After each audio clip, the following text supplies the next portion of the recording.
A miracle doctor. My name is Lin Shu. 1 month ago, I awakened a label system.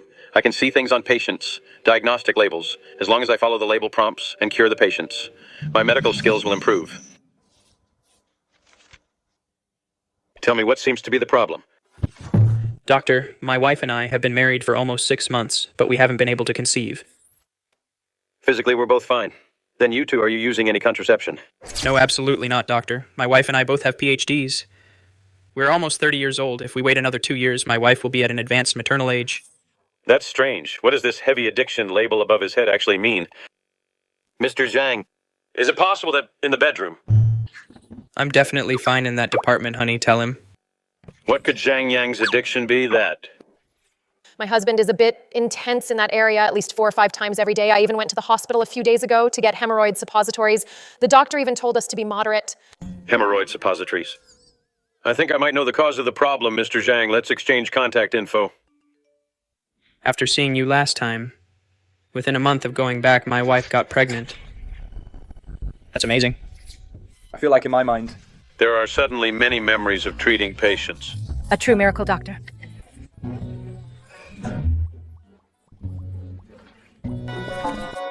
It's like I spent years studying in some parallel universe. Time for ward rounds.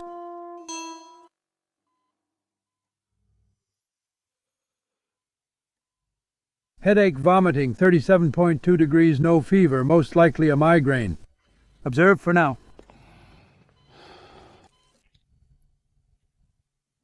Mr. Wang, please take his temperature again. I'll do it. It's still 37.2 degrees Celsius. This temperature looks quite normal. It's not considered a fever, but why does the label indicate he has a fever unless this isn't his normal body temperature, ma'am? What is his usual body temperature? Let me think. Last winter when he felt dizzy, I measured it once. It was around 35 degrees. It seems I guessed right, Wang Jianxi. His baseline temperature is naturally low, 37.2. For a normal person, isn't considered a fever, but for him, he definitely has a fever. The label was right, no doubt about it. Dr. Zhao, regarding the patient in bed 3, I just asked the family. His baseline temperature is only around 35 degrees. 37.2 degrees for him might be equivalent to over 38 degrees in a normal person. What are you trying to say? I'm saying he might have a fever with the headache and vomiting. We need to rule out meningitis. I just did an exam. The meningeal signs were negative. Meningitis can be negative in the early stages. Are you saying I missed a diagnosis? Are you saying I missed a diagnosis? I'm not sure, but I think we should check again meningeal signs or perform a lumbar puncture. How long have you even been here? A lumbar puncture isn't as simple as taking someone's temperature. First of all, it's not cheap. It's considered a major procedure. Secondly, who's responsible if we don't find anything? Can you take that responsibility?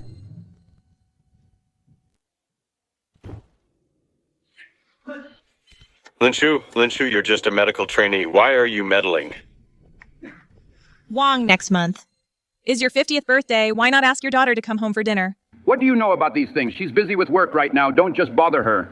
But it's almost been half a year since I last saw her. Don't you usually stay in touch over the phone? A phone call is nothing compared to seeing her in person. Medically speaking, once meningitis is confirmed, the time from onset to death is very short. Especially bacterial meningitis. It can take as little as 3 days for a life to be lost. Do you want an orange? No, thanks.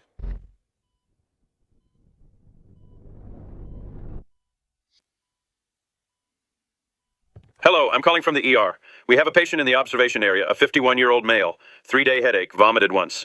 Temperature is 37.2, but his baseline temperature is only around 35 degrees. I suspect it might be meningitis. Meningeal signs, I'm not certain yet. Could you please come for a consultation? Mr. Wang, let me check you.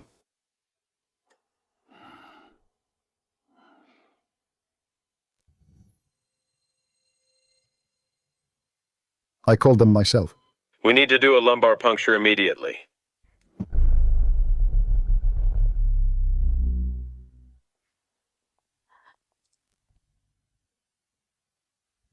How is he, Dr. Bacterial meningitis? Luckily, we caught it early. There's still time for treatment, otherwise the consequences would be severe. Thank you, Doctor. Doctor, thank you. You're a good doctor, such a good doctor. After resolving the patient's labels, I feel like... my medical skills have improved. This ability is truly amazing.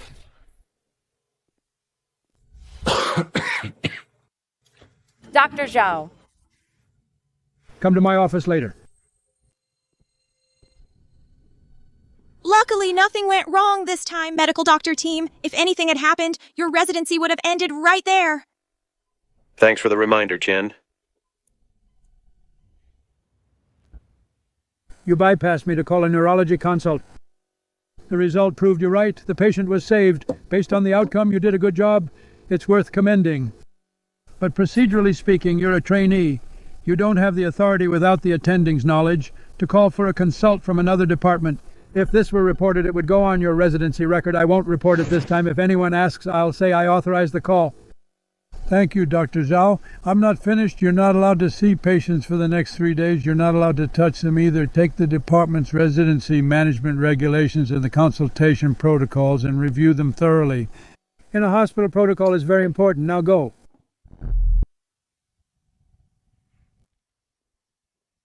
Have some water. Thanks, Cam. Dr. Zhao is just trying to protect you. Saving lives is the right thing to do, but every hospital regulation is designed to ensure. While you're helping patients, you can also protect yourselves. Thanks for the advice, Jen. Right, carry on then. I'll get back to work.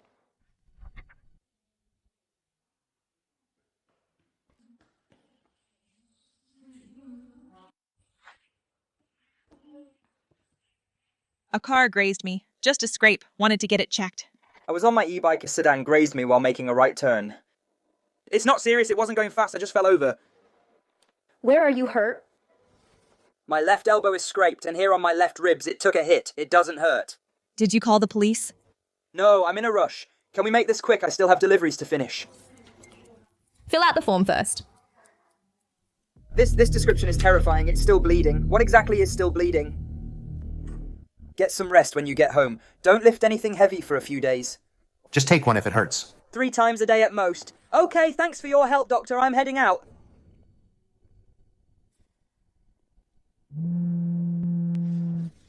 Mum, I'm fine. It's just a scrape. You don't need to come to the hospital for Dad's medicine. Once I get paid next month, I'll transfer it to you. His gait is steady. No limping. He's not clutching his stomach. I understand. I'll pick up Duo tonight. Tell her Daddy is fine. His complexion looks normal. No blood from his nose or mouth. His breathing is steady too. Everything looks fine on the outside.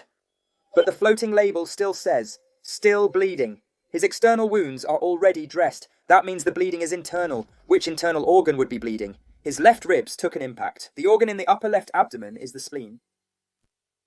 Could it be a delayed splenic rupture? This condition seems stable on the outside, with normal vital signs, but once it ruptures, it leads to immediate shock. If it's a splenic hemorrhage, there should be a CARES sign, one way to find out.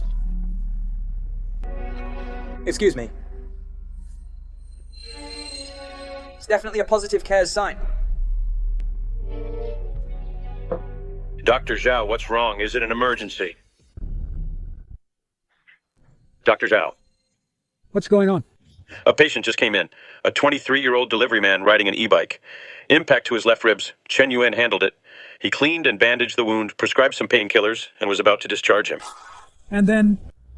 But I suspect he has subcapsular splenic bleeding. He was hit under his left ribs, right where the spleen is. I just did a quick check. His left shoulder has no trauma, but he's showing signs of pain there.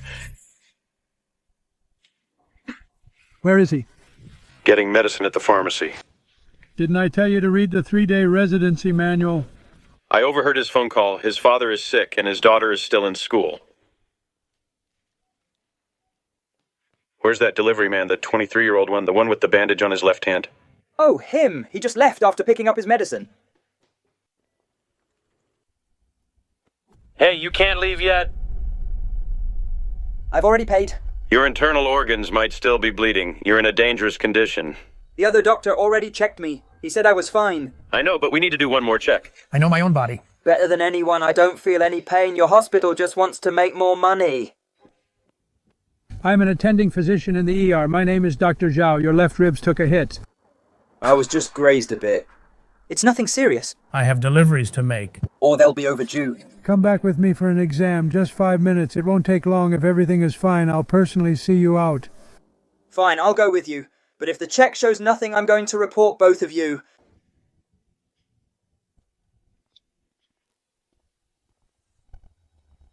This isn't good. That looks like my patient. My patient is coming back with Dr. Zhao. I'm screwed. Doctor, I should be fine, right? You're actually in trouble. Your spleen is damaged. It's bleeding. Though not much right now, but it's getting worse. Internal bleeding. After the impact to your left ribs, your spleen was injured. The blood is trapped inside. Once it can't hold it anymore, it will start gushing out.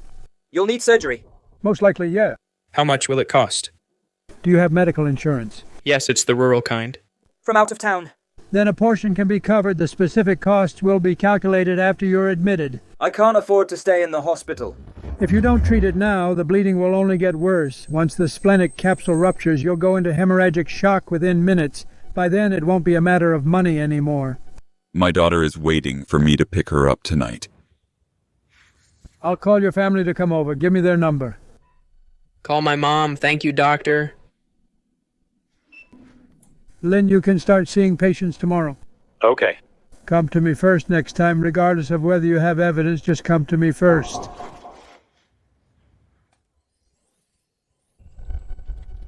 I feel like my medical skills have improved again.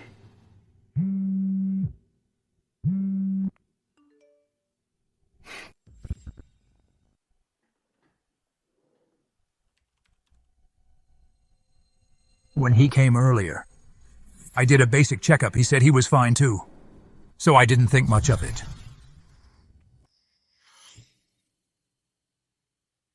You're back early today. Did I wake you? I'm used to it. Since you're back so early today, I'm actually not used to it. A trainee joined our department. He's pretty good. To get a compliment from you, he must really have some talent. What do you mean, get a compliment from me? I'm saying you have good taste, honey.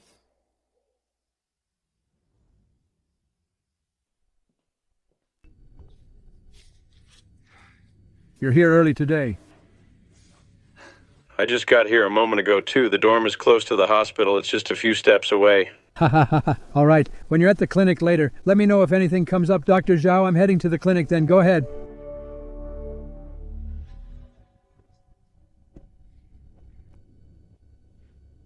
Doctor, my chest feels tight. How long has it been? About 2 days. It's not all the time, only when I'm active. Sometimes when I walk fast or when I climb stairs, it gets better after I sit and rest. Does it hurt? No, just tight. It feels like something is pressing on my chest. Has this happened before? No, this is the first time. Any sweating or nausea? No. Do you smoke? Do you have high blood pressure? I do. For over 30 years, a pack a day. I have high blood pressure. I'm still taking medication for it, but not every day. Sometimes I forget. Any family history of heart disease? No diabetes, but my father passed away from a heart attack. He was 68 at the time. 30 years of smoking irregular medication for high blood pressure. We need a further assessment. Let's do an ECG first. All right, thank you. Doctor, please hurry. I have a chess game scheduled this afternoon. Heart rate 76 BPM, regular rhythm, normal axis, normal PR interval. There is a slight ST segment depression about 25 millimeters. This number is tricky. It's a gray area. The textbook diagnostic criteria is greater than or equal to 1 millimeter, 0.5 millimeters. Could be within the normal range of variation, or it might not be. Doctor, I'm okay, right? If it were a healthy young person, this value would be fine. But he is 62 years old, smoked for 30 years, high blood pressure, father had a heart attack, chest tightness for 2 days, worsens after physical activity. The risk factors are really stacking up, looking at the young doctor's expression. Something might really be wrong with me. That's the third time I've seen a label changing. What exactly is changing? This label is very vague. It doesn't give me the answer directly. Instead, it points me in a direction, letting me judge for myself. Fever pointed to an overlooked body temperature, still bleeding, pointed to hidden internal bleeding. Changing.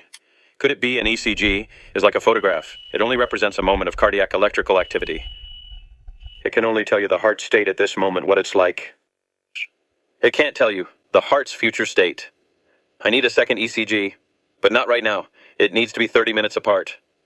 To an hour later, Mr. Wu needs a blood test, then we'll observe you for an hour, and an hour we'll do another ECG. It'll take that long. Why do we need two? To compare them and see if there are any changes. Doctor, I'll be okay, right? I actually feel like it's not that bad. My wife insisted I come here. I thought if I just lay down at home, I'd be fine. Since you're already here, let's get it checked out so you can have peace of mind, right? I have a chess game this afternoon. I think I'm fine. Oh, fine. Since I'm here, let's just do it.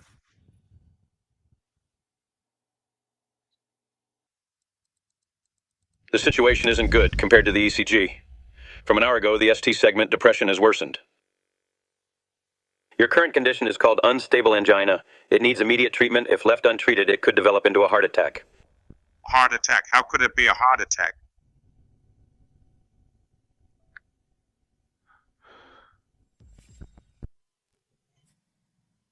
Doctor. Yes. Please don't tell my wife. I told her I was just getting some cold medicine. She has a weak heart. I'm afraid she'll worry more than me if she finds out. You'll need to be hospitalized later. Your family needs to know. I know I'll tell her myself. Please don't call her. If she hears it from a doctor, she'll be worried sick. Hey dear, it's nothing. Just a minor illness. The doctor said I need to stay in the hospital for a couple of days. The hospital air isn't good. You don't need to come. I'm a grown man. Don't you trust me? Please lie down on the bed. Okay, I'm going for the test now. I'll call you back later. Dr. Lin, sorry to trouble you. The first ECG, the ST segment, was only slightly depressed. The myocardial enzymes were also normal. What made you think of doing another one? He has too many risk factors. 30 years of smoking. Family history of hypertension. Chest tightness for 2 days. Although the ST segment isn't typical, given the background, we can't overlook it. When a single chart is inconclusive, looking at dynamic changes is more reliable. That's very meticulous. I've learned something. By the way, at the end of the shift today, there's a handover report. Remember to be on time. Got it, I know.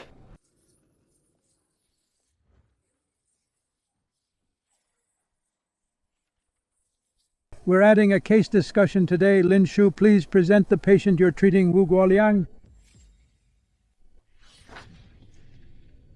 Male patient. 62 years old, chief complaint. Chest tightness for 2 days. Worsens after physical activity, relieved by rest. History of hypertension. Irregular medication use. 30-year smoking history. 1 pack a day. Patient's father was 68, died of a myocardial infarction.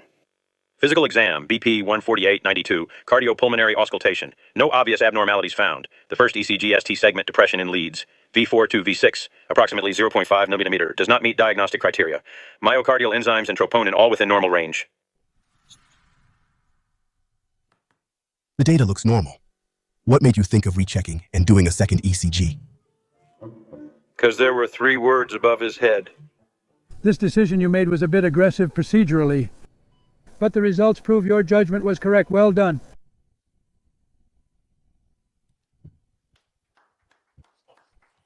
Lin Shu's approach today is something you all should learn from. Director Shen, you're giving us too much credit. How are we supposed to learn that, Sai? I heard that for resident physicians this year, the pass rate for the graduation exam is even lower than last year. At the same time, there's someone like Lin Shu, a naturally gifted powerhouse. What am I going to do?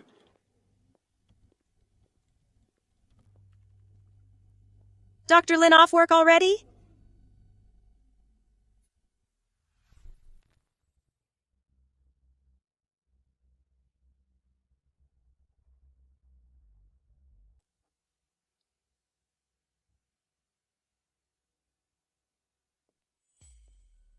Haven't eaten, I'm starving. No, we recently admitted a tricky patient. What's the situation? A little girl. Only 10 years old. Recurring low-grade fever for a month. She's been to 3 different hospitals, and none could find the cause. Now she's been transferred to our department. Several people in our department looked at her, and we're all clueless.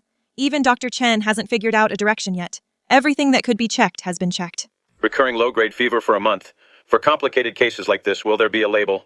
I've seen quite a few patients lately, and I've noticed ordinary patients don't show labels. Only when the condition is complex or unique will they appear.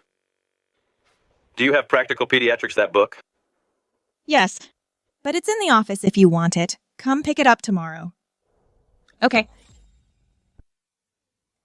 Hello, is Joe Han here? Dr. Joe is still on rounds. Just wait here for a moment. Okay, thanks.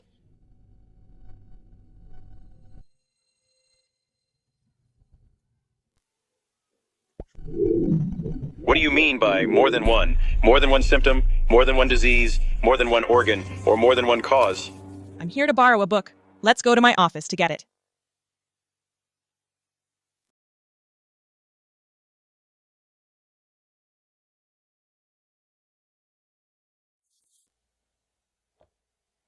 Ward 3, that little girl, the patient you took over. You're interested in her condition? Just curious. See for yourself. The data looks normal. Right, that's why it's so tricky. We can't find the cause. Where does it hurt? He said his knee hurt a bit a couple of days ago. It's not obvious, I've already told Dr. Liu. The physical exam showed no joint swelling. The x-ray was fine too. For now, we're considering growing pains. Which knee? The left knee? We still need to rely on the lab results. Guessing alone isn't accurate. Aren't you in the ER? Why are you so concerned about this? 3 hospitals couldn't figure it out. That's quite rare.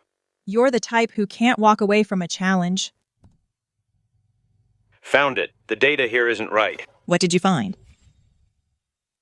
This trend isn't right. Look here. His hemoglobin 22.06, platelets 285, 310, 338. This suggests there might be a persistent low-level inflammatory response. Such a subtle detail and you noticed it. I'll go tell Dr. Liu. Wait. How are you going to say it? I'll say you discovered it. Don't say it was me. Say you found it yourself. Why? You clearly deserve the credit. Because I'm a resident in the ER, and this is a pediatric patient. You're the primary doctor. It's more appropriate for you to say it. Our goal is to save the patient. I thank you on behalf of the patient.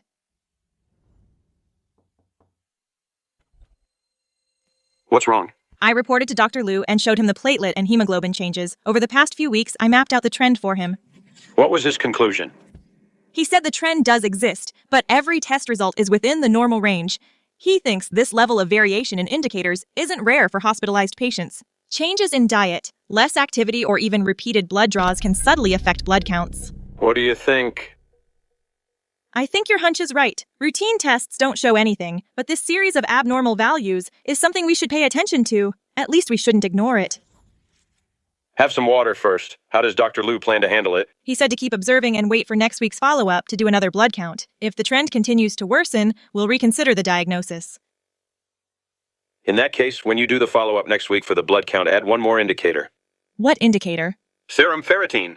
Why's that? Simply put, checking ferritin can distinguish whether it's anemia causing the abnormal values or if it's inflammation causing them, because if it's chronic inflammation leading to anemia of inflammation, inflammation will lock iron inside multinucleated cells, ferritin levels will rise. If it's simple anemia, ferritin will drop, so once ferritin is checked, it will confirm if it's an inflammatory issue. Brilliant.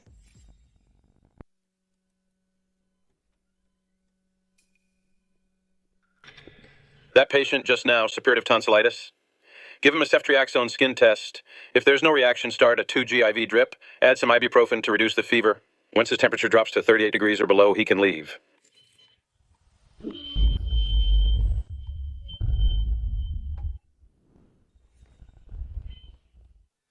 Help. Open your mouth. Let me see inside.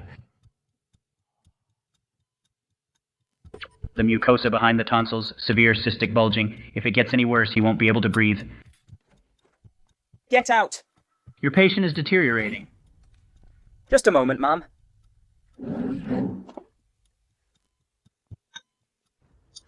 Hurry, get him on the monitor immediately. Check his oxygen saturation. 10 millos IV push of keltistamo to reduce the edema. Request an ENT consultation and the anesthesiology department. I've already made the calls. They're on their way. Dr. Lin, here are the tools you wanted. It's too late if we wait any longer before the doctors even arrive. He'll likely be brain dead. Perform a cricothyrotomy immediately. Help me out. Help me stop the bleeding in a moment. Man, are you crazy? Nurse, help with the light. Hold his head still. Trust me, I can do this. I've shattered quite a few labels lately. Compared to before, my medical skills have improved a lot. A cricothyrotomy is a medium difficulty procedure. I should be able to do it. So accurate, so fast. Incredible technique. In him. I can actually see my mentor's shadow. Is he really our peer? Mission accomplished. The surgery was a success. You performed the surgery? The situation was critical just now. There was no time. I took a look. The incision is very precise. The wound isn't large either. If I were to do it, I probably couldn't have done any better. It's quite impressive. As expected. Talented people stand out wherever they go.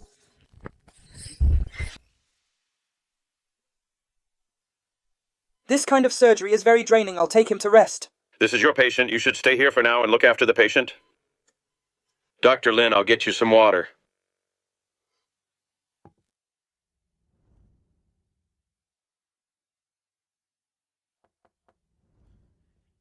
Looking at you, the results must be out.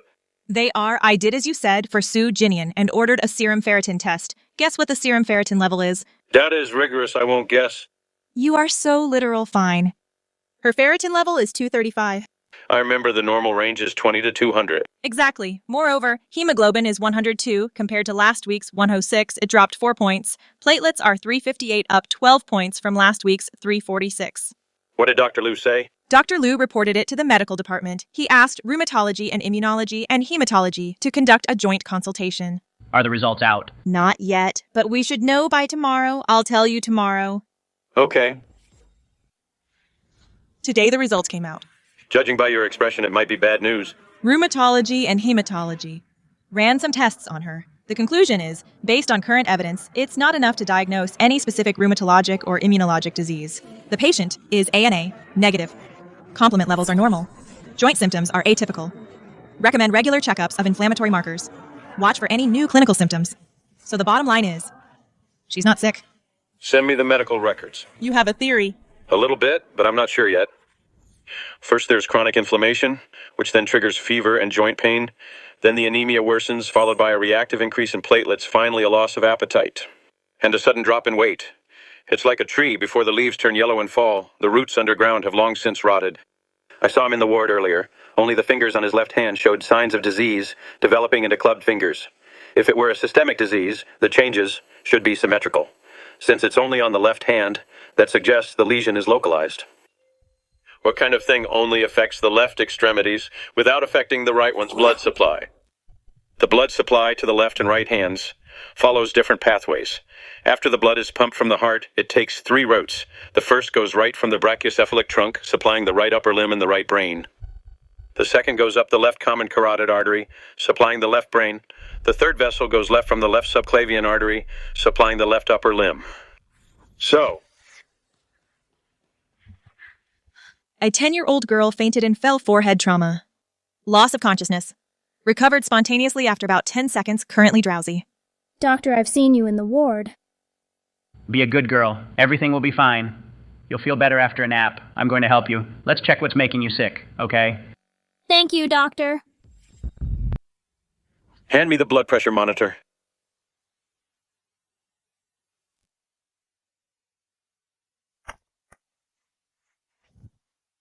Blood pressure in both arms, the difference is actually this large. Left arm BP is 6835. Right arm BP is 9560. The pulse is very weak. It's like through a wall, a distant knocking sound. The right pulse is very clear and very steady. The pulses in both arms are completely different. The answer is getting closer. Zhu-Han, give me the stethoscope.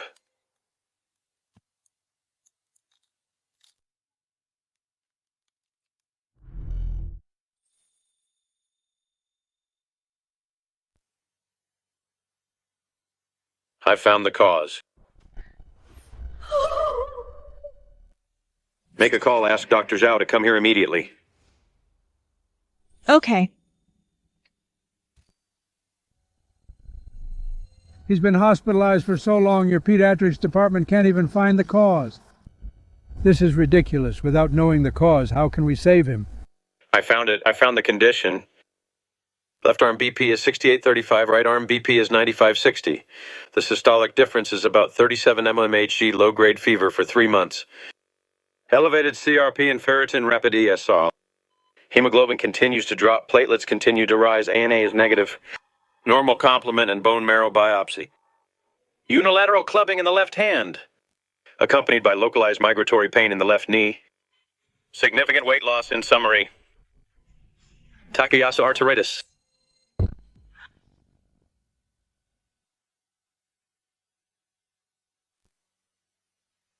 Hello, radiology. This is Zhao Shuifeng from ER. I need to give a 10-year-old patient an aortic and branch CTA immediately. Take the patient to radiology.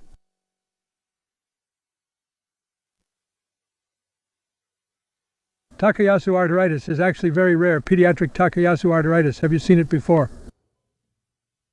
Not in person, but I've read about it in books. 3 hospitals couldn't. Diagnose this complex case, but you found it directly. Are you interested? And staying to work in the ER? I'll follow the hospital's arrangement. I wonder what level my medical skills have reached now. Every time my skills improve, I feel like I've actually been in the hospital, treating patients for years. Does this count as working for 1 month? With 10 years of experience as a senior doctor? Last night, the ER admitted a pediatric inpatient after repeated physical exams, a low-grade fever for 3 months, unmanaged after visiting 3 hospitals. Fainted and fell down and was sent to our ER, the physical exam revealed. Blood pressure in both arms is asymmetrical. On the left side, the radial artery pulse is weak. In the left infraclavicular area, a vascular murmur can be heard. The CTA scan confirmed it's Takayasu arteritis. The patient has been moved to rheumatology and started steroid treatment. The initial diagnosis was made by Lin Shu from our department. That's pretty impressive. I heard it was a tough case. This girl visited several hospitals, but none of them figured it out. Once she came here, it was diagnosed immediately. We're all from the same batch. How is he so talented? All right, that's it for the morning meeting. Get back to work, everyone. Doctor, my dad's heart is racing like crazy. It's been going on for a week, but he refused to see a doctor. He almost collapsed while working today. I had to drag him here. It's no big deal. My heart's just beating a bit fast. I'm fine. What are the specific symptoms? It's fast one moment and slow the next. There's no pattern to it. Have you had this before? No, this is the first time. Recently, have you noticed any sudden weight loss? Not really. What do you mean you were fine last month? But this month, you've tightened your belt by an extra notch. Your pants keep slipping down. Sir, has your appetite decreased? I'm eating just as much. Actually. I'm eating even more than before? But I get so hungry at night it makes me jittery. Eating more but losing weight unexpectedly.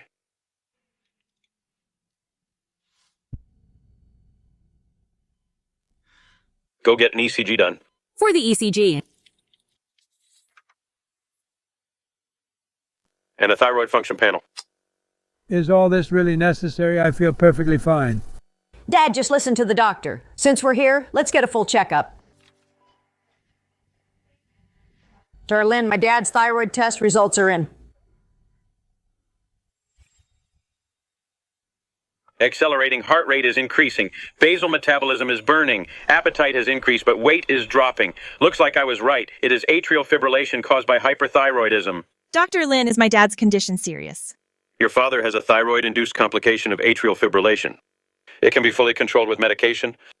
Thank you, Dr. Lin. Don't worry, this condition can be managed. You go ahead.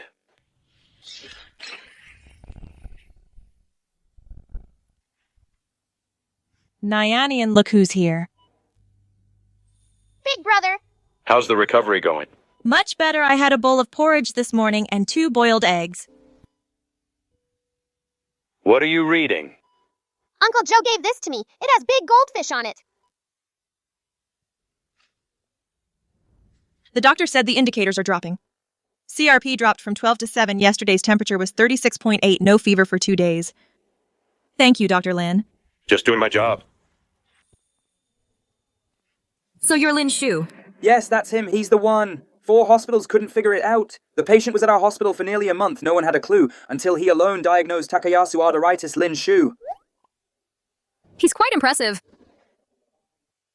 That's just how he is. No matter what you say to him, he always stays so calm, the stoic type. Takayasu arteritis. I've only seen it in books. The textbook says there's only 1 page about it. Cases are extremely rare. So, a disease with only 1 page of documentation. He recognized it at a glance, the gap between people. Why is it so huge?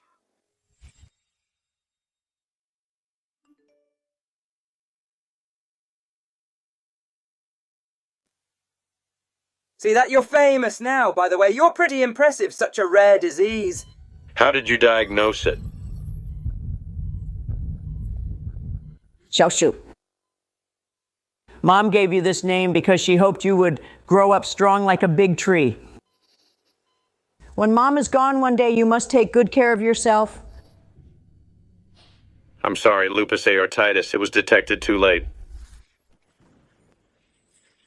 Mom.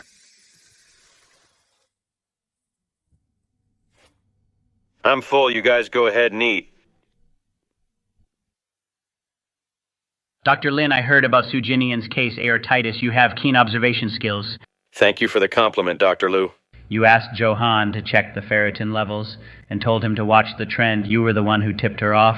We discussed it. Discussed. Thanks for your discussion.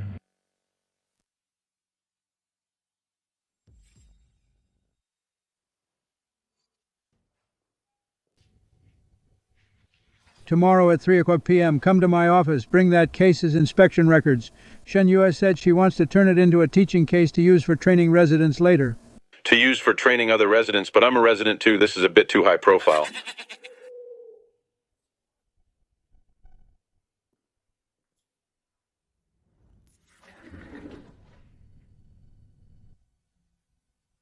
Did you notice the asymmetry of the clubbed fingers first, or did you notice the low blood pressure first?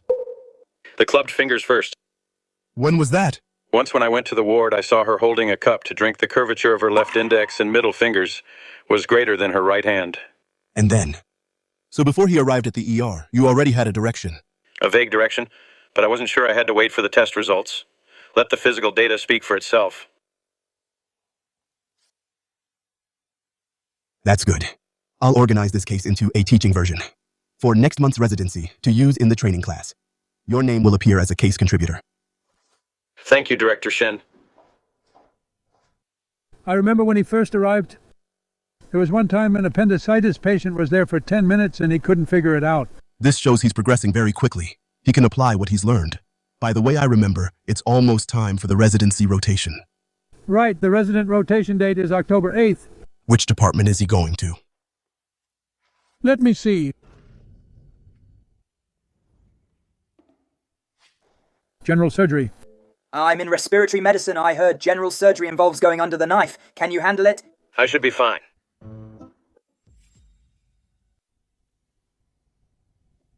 General surgery, it's different from the ER. The pace is different. The mindset is different too. You have a solid foundation in internal medicine, but in surgery you must learn to work with your hands. Thank you, sir. I heard you're moving to general surgery. That's good. You'll learn different things in surgery. While you were here, you did well. You're going to be a great doctor. Dr. Lin, come back and visit the ER when you have time.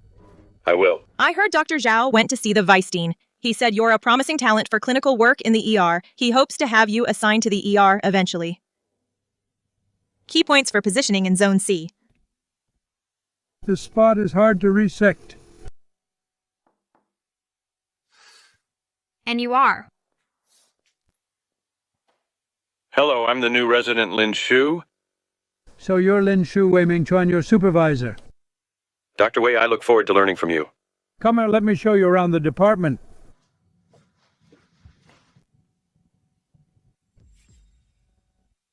This is the nurse station. Head nurse Lu is in charge.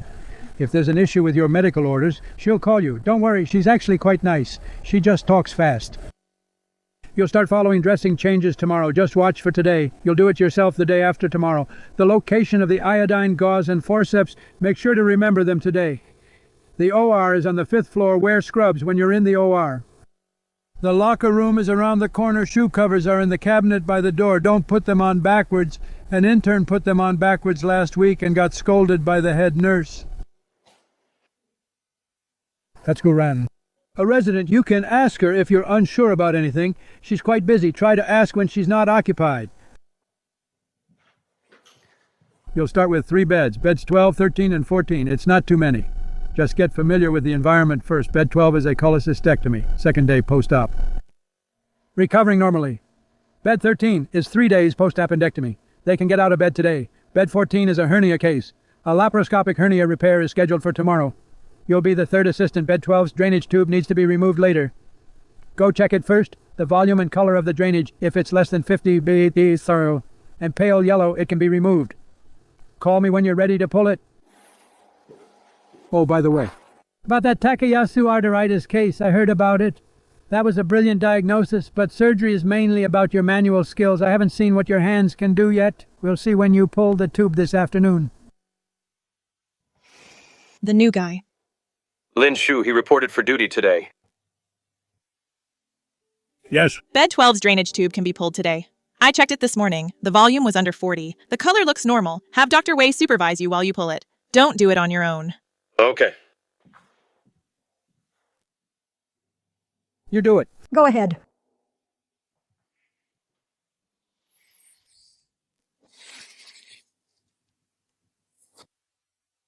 Hey, it doesn't seem as painful as last time, Dr. Lin. You have great technique. Have you practiced this before? They taught us in school. Your hands are steady, not like a rookie's. That's good, though. I hope during tomorrow's surgery you'll perform just as well.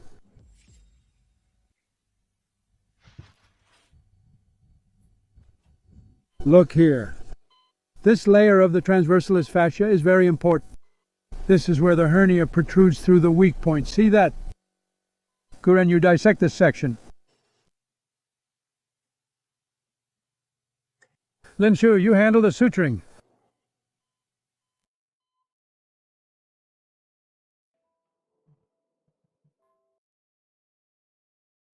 The surgery was a success. Thank you, doctor. That's some good suturing. If I hadn't seen you do it yourself, I would have thought an attending physician did it himself. You flatter me, Brother Wang.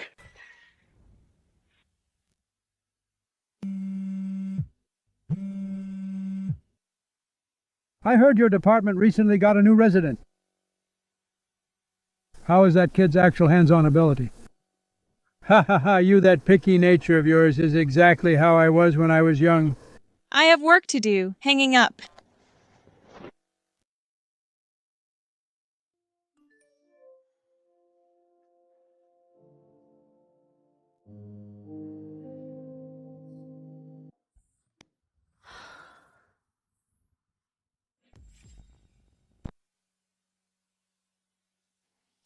Sir, I'm here to do a post-op check on you. Why another checkup? Just one more check. All right, come on. Oh, it hurts. Dr. Wei, the patient who had surgery yesterday. The patient in bed 14 has signs of slight peritoneal irritation. In the lower right abdomen, tenderness is positive. Rebound, tenderness is suspiciously positive, and it's nowhere near the incision.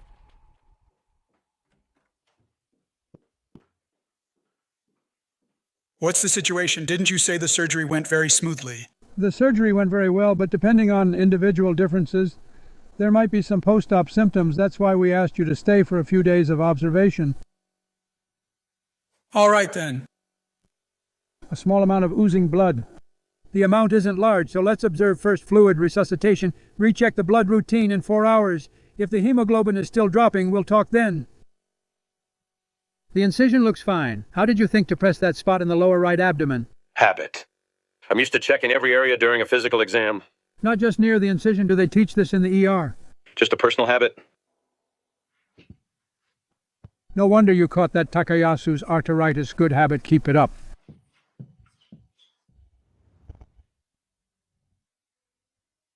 Oh, the surgical hotshot is here. How many people did you cut today? I didn't cut anyone, I just watched others. That's fine too. Did you see any blood? How do you feel? Tired? Saw some blood, it was okay. I heard yesterday was your first time doing sutures on the table and your stitches were even neater than the senior doctor's. Did he say that?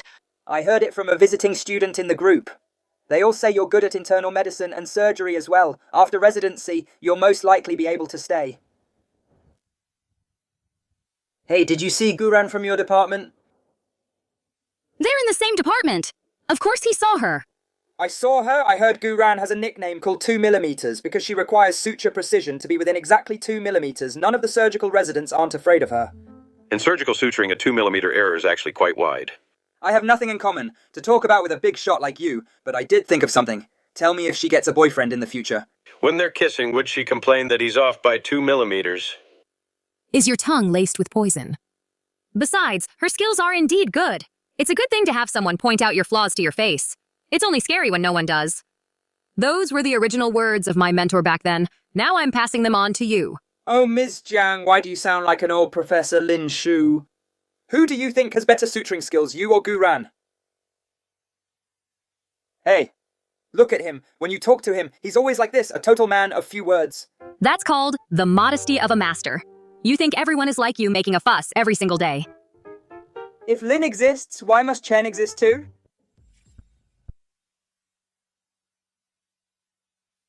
Dr. Lin, we're being discharged. Thank you so much. It's my duty. We bought some fruit for you. Please don't be so polite. I can't accept this. It's just a small token of our appreciation. I know the hospital has rules now. No cash gifts. It's just some fruit. Wishing you continued success in your career. A prosperous future. Big brother, you haven't visited in a long time.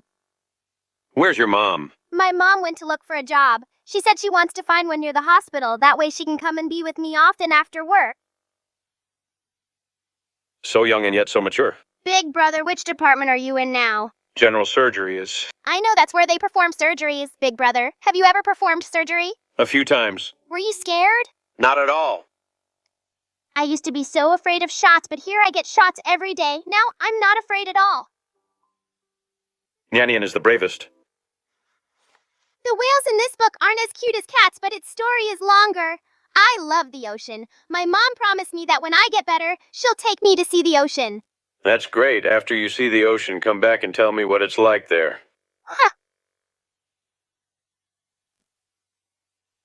Boss, are you still hiring? Yes, for a clothing sales associate, base salary is $3,200 plus commission. Do you have experience? Yes, I do. I worked for 4 years before. Then why did you quit your last job? To take care of my sick child. Now that my child's condition is stable, I won't let it interfere with work. All right, let's do a one-day trial today. If it works out, you can start tomorrow. Thank you, boss. This is your newly assigned patient. Acute cholecystitis, thickened gallbladder wall, small amount of pericholecystic fluid, multiple stones in the gallbladder. From the look of it, it's not too serious.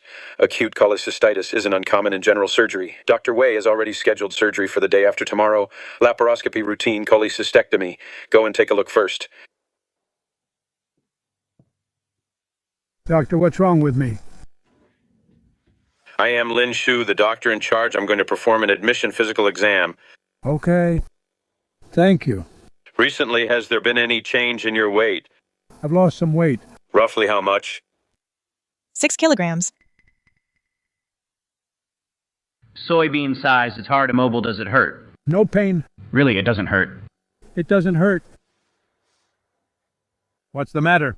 It's nothing, just a standard part of the exam. Come in. Dr. Wei, regarding the patient in bed 22, the admission physical exam, I have a few findings I'd like to discuss with you. Go ahead. The Murphy's sign is atypical. When pressing on the gallbladder point, I had the patient take a deep breath. He inhaled fully without any interruption. The pain is persistent, but not sharp. For cholecystitis, the Murphy's sign isn't always typical. Chronic cases can sometimes present as a dull ache. The patient's weight dropped by 6 kilograms in 6 months, from 72 kilograms down to 66 kilograms. Both he and his family confirmed it. Anything else? In the left supraclavicular fossa, a lymph node can be felt. About 1 centimeter, it's hard, fixed, and painless.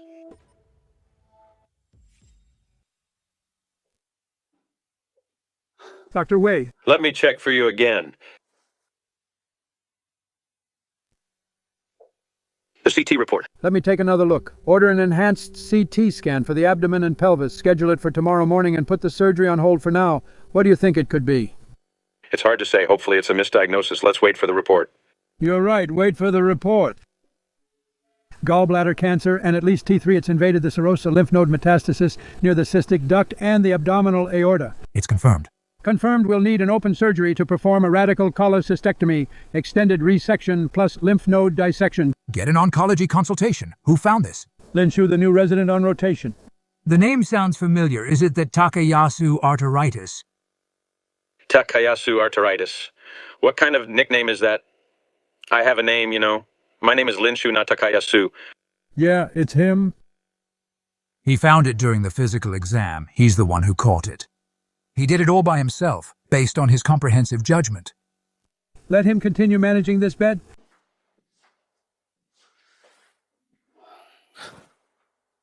The follow-up CT results are out. We found that the gallbladder issue is more complex than we previously thought. It's not just simple cholecystitis. What is it then? We're currently considering a space-occupying lesion in the gallbladder. We need further tests to confirm. We've already scheduled a PET CT scan and an oncology consultation. What's that? Doctor, what you're saying is a bit complicated. I don't understand. Is it serious? We need further tests to make a diagnosis. We'll arrange it as soon as possible. If you have any questions, feel free to reach out anytime.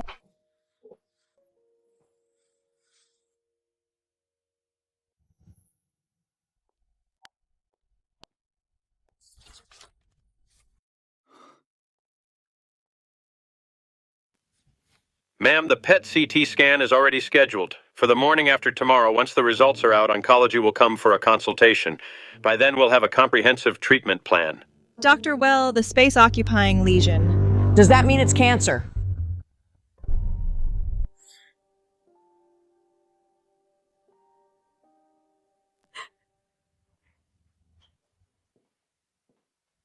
Dr. Lin, I'm being transferred upstairs. The chemotherapy plan. The oncologist will discuss the details with you. If you feel unwell, press the call button anytime. Thank you for finding it. If you hadn't caught it and we'd operated for cholecystitis first, only to find out then, that would have been much worse.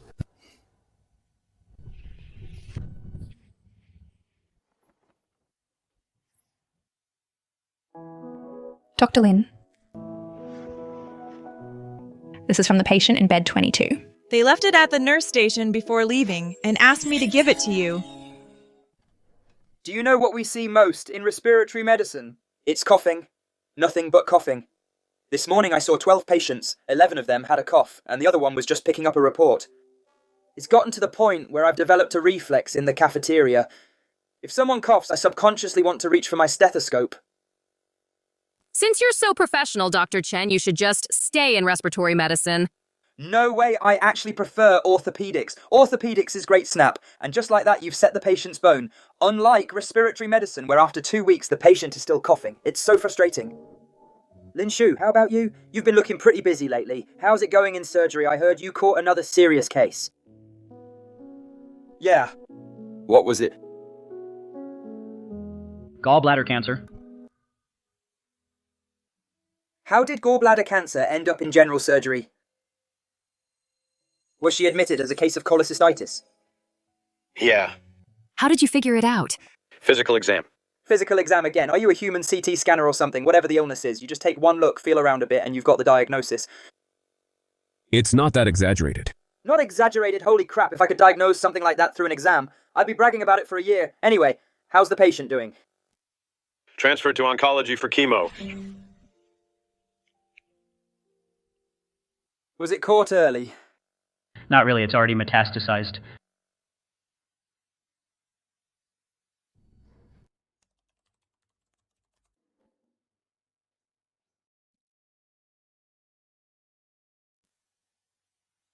I saw you haven't had any water. Let me get you a glass.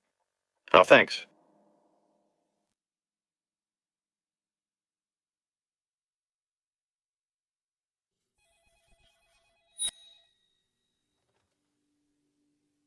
Is this surgery? This is the ER. We're sending up a female patient, 43 years old, acute abdominal pain.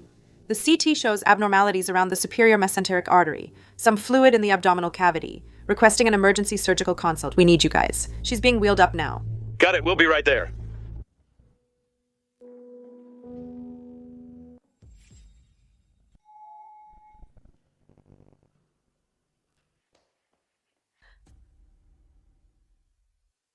What happened? Around 7 or 8 p.m. The stomach pain started. At first I thought it was just an upset stomach. He said he'd be fine if he just toughed it out, but it got more and more painful. He endured it at home for hours. Then he couldn't take it anymore. I see, hold on. Dr. Wei ER just sent one up. A case of acute abdomen. A 43-year-old female abdominal pain for 6 hours. CT scan suggests mesenteric vessels surrounding abnormalities, small bowel wall thickening, hemoperitoneum. How are the vitals? Heart rate 102, BP 90, 60. It's low. Start IV fluids, give vasopressors, check CBC biochemistry, coagulation profile, liver function, and creatinine. Get a contrast-enhanced abdominal CT. I'll be there in half an hour. Overtime again. There's an emergency transfer patient. I need to go check on them. Drive safely. Let me give you a physical exam. Try to relax as much as possible.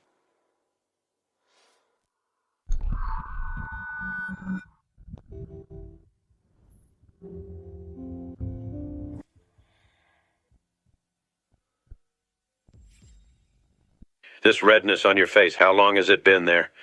I don't really know. It might have been a while. I didn't pay much attention to it. Does it get worse after being in the sun? I think so. It's more noticeable in the summer. I thought it was an allergy, so I ignored it.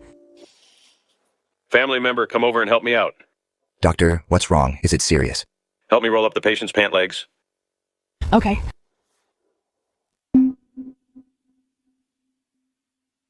acute abdominal pain, mesenteric vascular abnormality, symmetrical joint swelling, facial butterfly rash, aggravated by sun exposure, livedo reticularis on lower limbs. Do you often get mouth ulcers? Yes, they keep coming back. They heal and then reappear. Doctor, what's actually wrong with me? Have you been losing much hair? I've lost a lot this past year. When I wash my hair, it comes out in clumps. Doctor, you're making me nervous with these questions. Let's wait for the test results. How are the test results? Dr. Wei, I found some other things. Go ahead. Patient reports joint pain for 6 months, recurring mouth ulcers for nearly a year, severe hair loss, facial rash worsened by sun exposure. What do you suspect? Systemic lupus erythematosus. The abdominal pain might be caused by lupus mesenteric vasculitis. It's not a blood clot, it's not an embolism, it's autoimmune. Did you order the immunology panel? Yes, Anna, and anti-destinate complement antiphospholipid antibodies. When will the results be out? It's an urgent request tomorrow morning at the earliest, Dr. Wei. If it really is systemic lupus erythematosus, we can't perform this surgery. But if we're wrong, and we miss the window for treating an acute condition leading to intestinal necrosis, that would be medical malpractice. Wait here, I'll go call Director Han to give him a heads up. This kind of decision isn't something you or I can decide.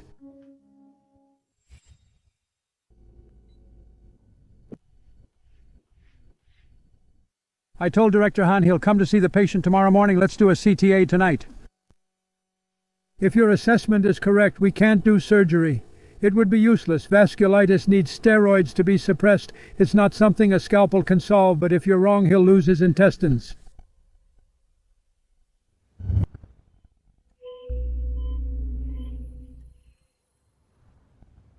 Dr. Wei, I'll go fill out the patient's admission records. Go ahead.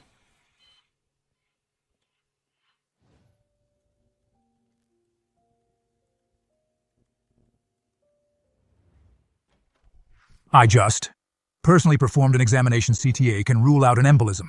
The bowel is currently ischemic. Lactic acid is 2.8, thickening and edema of the small intestinal wall, segmental reduction in blood supply. If it continues to progress, it will lead to perforation. Instead of waiting for emergency surgery, it's better to be proactive with a laparoscopy to explore the internal condition of the bowel. At least we'll know what we're dealing with. If it's bowel perforation plus peritonitis, passive emergency surgery has a high mortality rate. If diagnosed early, the survival rate is higher.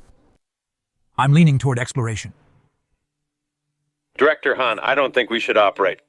Why? When I examined the patient, I found some things outside of the abdomen, the patient's hands, proximal interphalangeal joints, symmetrical swelling on the malar area of the face. A faint red rash is visible, distributed symmetrically in a butterfly shape, scattered on both lower limbs. Is livedo reticularis. After sun exposure, the facial erythema worsens, increased hair loss, recurring oral ulcers. WBC is 2.8 in the blood routine. Platelets are 89. Urine protein is 2 plus, ANA is positive, titer is 1640. ANA is positive. What does that prove? Infection can also cause a positive ANA, so can drugs. But she has more than 6 criteria matching systemic lupus erythematosus clinical manifestations. I suspect she has systemic lupus erythematosus. You're just suspecting. In medicine, we need solid test results. What about the anti-DSNA? It's delayed. The lab said they need to retest expected by noon. The patient's bowel is ischemic. With every passing second, her symptoms are worsening. You want the patient to wait until noon.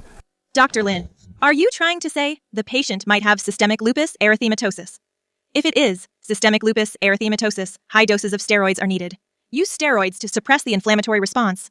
But there's a problem. If during steroid treatment, inside the patient, a bowel perforation occurs, we won't be able to find the location of the perforation because it'll be masked by steroids. That's very dangerous. It could easily lead to septic shock in the patient. Fine. Then delay the surgery until 10 o'clock. But one thing, keep a close eye on the patient. Check lactic acid every hour, if it exceeds 4. Regardless of the results, she must be sent immediately to the operating room.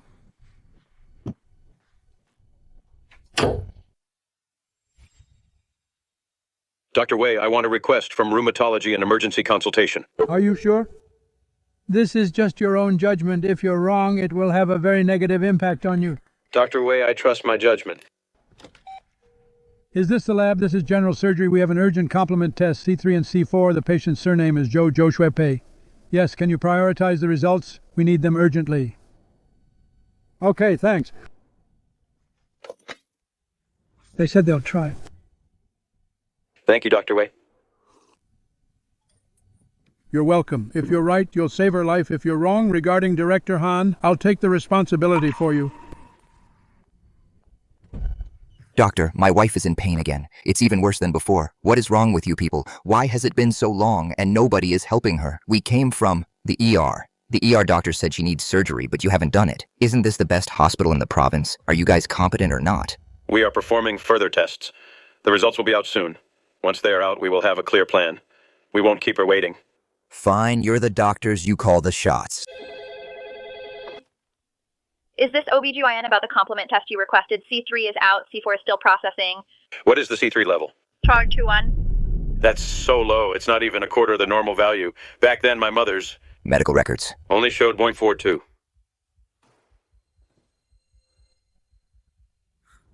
This won't work. Director Han, the complement level is severely low. Combined with the ANA, the titer and multi-system involvement, I don't diagnose systemic lupus erythematosus. I'm a surgeon in general surgery. A surgeon. The final diagnosis of this case must be made by the rheumatology department. Where are the people from rheumatology? They said about half an hour. They should be here soon. It's 9:40 now. There are 20 minutes left until 10 o'clock. If they haven't arrived by then, I won't wait. Chuangsin. What are the results? What's the lactic acid level? It just came back at 3.4. Luckily, it hasn't reached 4.0. Care and professionalism. Dr. Lin? About that patient. Why did the chief leave? Didn't the ER say that surgery was needed? My wife is in so much pain. Her clothes are soaked with sweat. When exactly can we sign the papers? I understand how you feel. Please don't worry, we are waiting for the data for a key indicator. If it's the condition that we suspect we can't operate, surgery won't just fail to solve the ischemia, but might also be life-threatening. If you don't operate, isn't her life still at risk? She's dying from the pain. Are you guys unsure about being able to treat her? If it's really not working out, can we transfer to another hospital? We're monitoring her closely. If her indicators become abnormal, we can perform surgery at any time. The operating room door is staying open. Please give us another 20 minutes. If you transfer her now and an intestinal perforation occurs, it will lead to septic shock.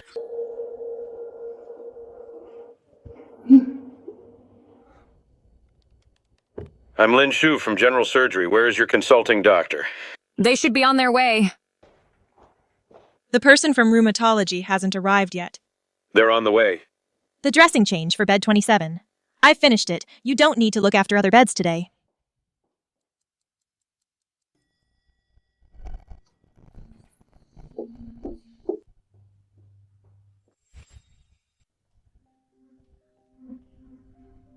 Which bed is Joe Chomay in? Over here.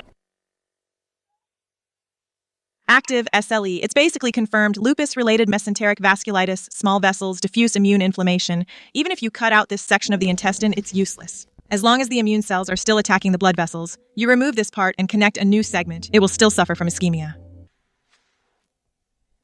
I suggest immediate methylprednisolone pulse therapy, 1 gram, for 3 consecutive days. As for the kidney damage, we'll handle it. Postpone surgery and start steroids. Don't clear the OR yet. Tell anesthesia to keep someone on standby. Keep monitoring the lactate levels. If the patient has any life-threatening conditions, wheel them into surgery immediately. This is non-negotiable. Systemic lupus erythematosus needs treatment, but only by surviving will they have the chance to receive further treatment.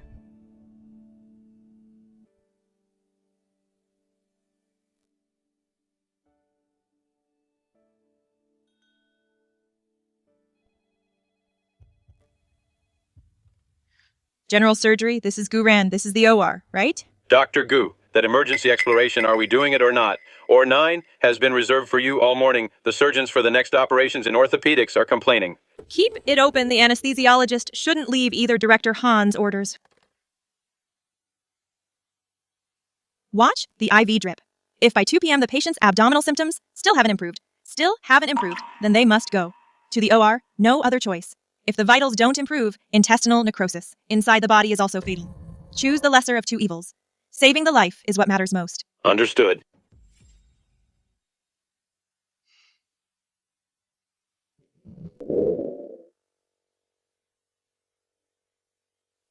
Bowel sounds have returned.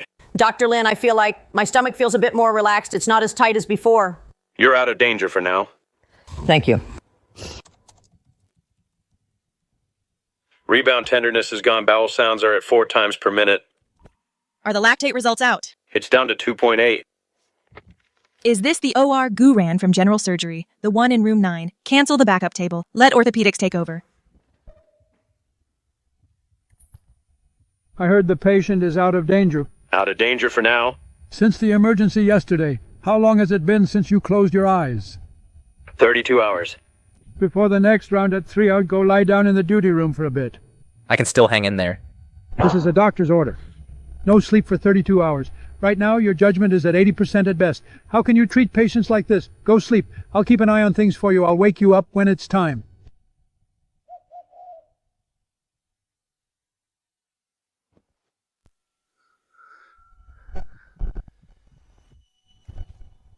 What are you standing there for? Hurry and wheel the patient into the OR.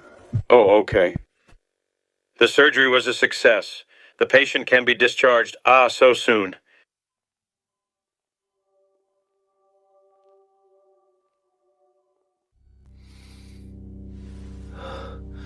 I'm being discharged. My little Shu has finally grown into a big tree. You can now provide shelter for others. But son, Mom hopes you'll also take care of your health. Mom.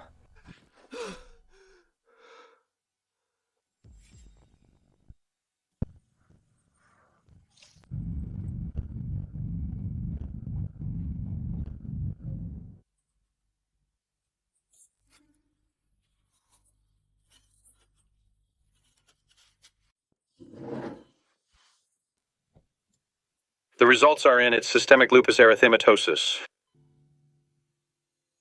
Dr. Lin, this disease, can it be cured? It can't be fully cured, but it can definitely be managed. As long as it's caught early.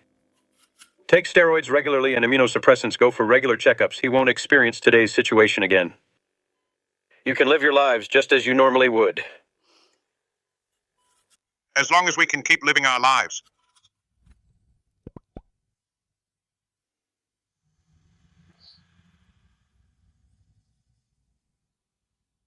Mom? I caught him. It's so itchy. I went to the clinic the other day. The doctor said the wound had healed, that the itching was normal, and told me to apply some scar cream. If the problem is internal, topical ointments won't help. It's not scar hyperplasia.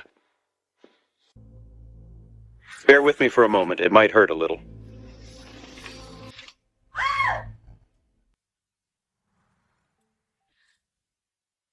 Dr. Lin, I finally feel better. This is the thing that's been bothering me for over a week.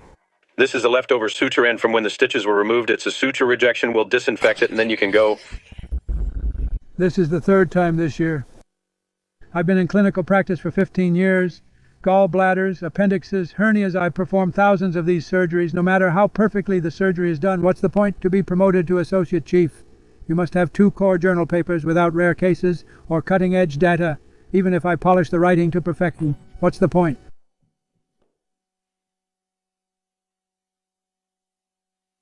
What is this? Takayasu arteritis, leading to mesenteric vasculitis in general surgery. This is an extremely rare immune-related acute abdomen. This case is rarity, and the clinical turnaround perfectly meet. A high-quality case report standard. In the attending physician column, I wrote your name. Why did you put my name? You could have kept it to publish as the first author. This was originally... Your project. You deserve the credit. Joshua May's case files, from the emergency admission for misdiagnosed acute abdomen to the large vessel involvement, and then the immune markers, sudden complement drop intervention to conservative treatment, the entire treatment timeline. CTA screenshots have organized everything, in chronological order and archived it.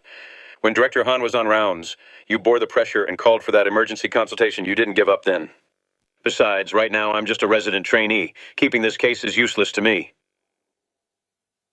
Thanks, Lin Shu.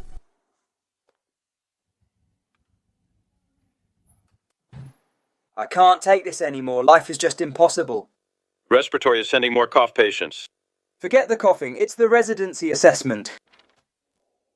It's the Monday after next general theory plus practical skills. Look at previous years. The pass rate is under 65%. If you fail, they'll dock over half a month's bonus and delay your rotation. Even for you local residents, it's so competitive I thought only us visiting fellows were under this much pressure. So.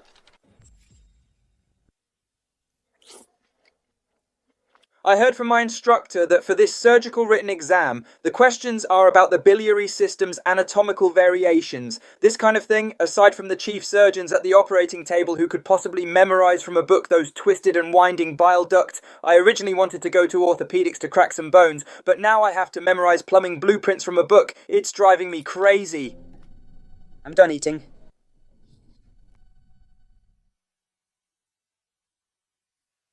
Don't worry, honey. I'll be discharged soon. A few truckloads of frozen shrimp just arrived. The stall can't run without me. Don't worry about me. Just put the younger one to bed after feeding. All right. The goods arrive tomorrow morning. I'll head home right after shipping them.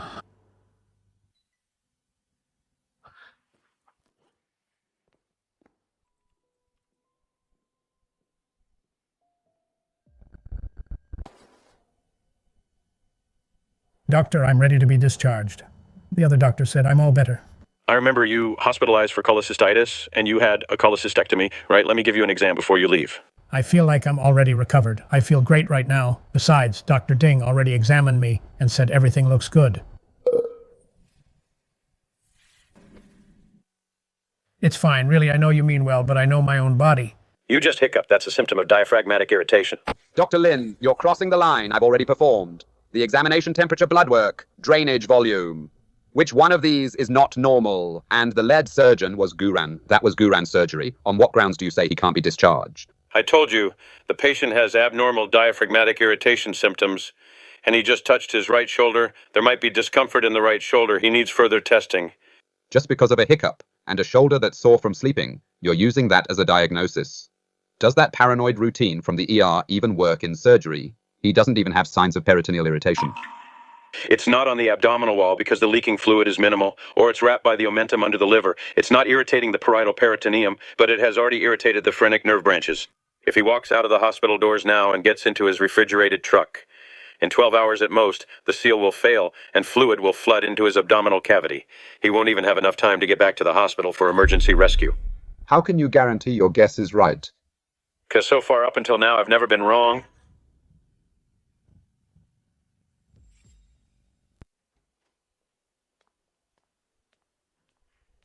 Who says my patient has an abdominal leak? Dr. Gu, the patient's phrenic nerve shows signs of irritation.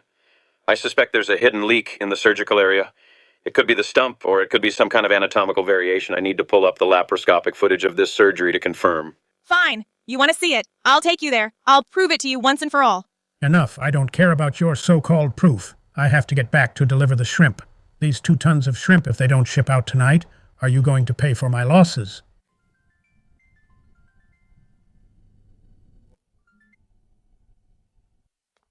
Don't rush me. I'm coming right now. Feng Jungo, you can't leave right now.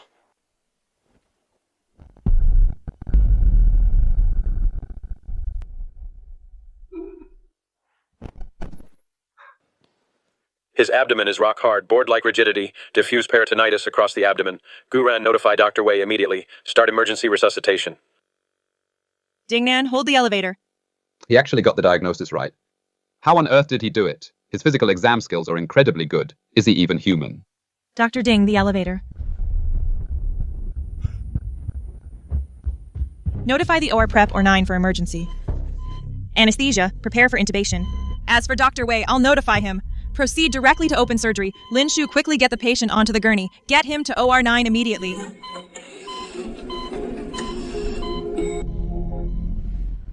It didn't just shatter, but simply disappeared.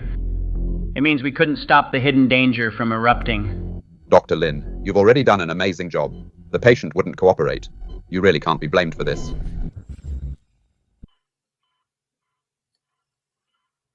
What's going on with the patient? It must be an aberrant duct in the gallbladder bed. A small bile duct has ruptured, causing a bile leak. The patient's body is full of bile and blood. We can't find the gallbladder leak point at all. We must find the wound immediately. The sooner we find it, the higher the patient's chance of survival. Found it right here. Impressive. Quick, Guran, you do the suturing. A 1 in 100,000 chance. Though it's very low when it happens to an individual, it's 100% if you hadn't stopped him. He would already be in the morgue truck by now. It's just habitual caution. Habitual caution. I should learn that from you. Left accessory hepatic duct, right accessory hepatic duct. This is already confusing enough. Why is there also aberrant bile ducts paraganglia? This kind of 1 in hundreds of thousands rare vascular variation. An attending physician might go their whole life without ever seeing one. Is the exam preparer out of their mind to test this stuff? If anyone can answer this, I'll call them Dad. The duct of Lushka, also known as aberrant gallbladder bed bile duct. What in the gallbladder bed area? There is an accessory bile duct not connected to the main duct. It grows directly from the right hepatic lobe and enters the accessory bile duct at the gallbladder base. After a routine gallbladder removal, if you're not careful, this extremely thin duct will break and it will continue to leak bile into the abdominal cavity, Leading to biliary peritonitis. One of the most obvious early clinical signs is the bile irritating the diaphragm. which causes. Hiccups and right shoulder pain. How did you even memorize such obscure and niche knowledge points like this? You're in the ER every day seeing fever and diarrhea and in general surgery every day stitching wounds. Where do you find the time to study this? I didn't memorize it. It's just that last night I performed an abdominal surgery and removed one. I knew it. Why would they suddenly test this? It turns out it's because of you. Next is the final test, SP level critical care consultation, which means actors play the patients. We need to diagnose the condition and then perform standard medical procedures. I heard from the previous group who just finished, the surgical guys said the actors hired this time are supposedly from the Drama Academy. They're very professional. They act so realistically. That's impressive. So once you're in there, don't let your mind wander. With that Sherlock Holmes mindset of yours, I know you're a genius, but this time they're testing our basic skills. Just follow the standard procedures. Don't deviate from the main task, otherwise the examiner will mark you down for missing the key points and deduct your points. I understand. Sir, have you ever had heart disease before? Where are your family members? Did you eat anything contaminated today? Poor mental composure, swayed by the patient's emotions, failed to detect signs of shock, failed to prioritize the assessment of vital signs.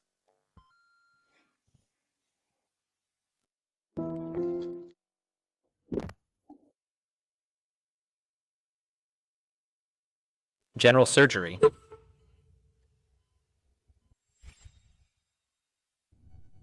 Candidate number 015, Lin Shu, please enter examination room 6. Good luck.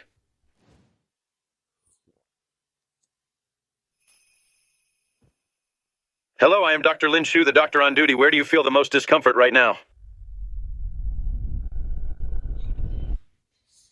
Instructor Lee's acting is getting better and better.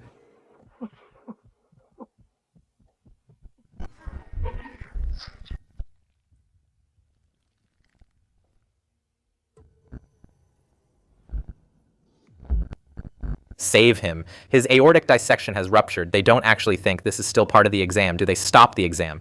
The patient's blood pressure is crashing. Highly suspected type A aortic dissection rupture. Get a gurney in here right now. Bring in a real crash cart. Gosh, this candidate, has he gone crazy? This is a national level residency training assessment. He just yelled directly at the chief examiner director Shen. Is this student too caught up in the role? Should we ring the bell and disqualify him for a violation? Seal off the exam room, countdown bell ringing. Notify the OR to prepare. Emergency rescue. Go get the elevator. Hurry. What happened? Aortic dissection. Signs of imminent rupture. Asymmetric pulses in both arms. Left pulse is extremely weak. Right pulse is extremely strong. Tearing, radiating pain. This pain definitely isn't something that can be faked. No one can fake it to this extent. Even an Oscar winner couldn't do it. Lower the pressure. Must lower the blood pressure immediately. Director Chen's assessment today. In the script. Doesn't include real emergency supplies. Only saline is real. Go to the ER downstairs for medication. No. There's no time if we don't lower his blood pressure. He won't even last until he reaches the OR. It's tearing. I feel like my back is splitting open.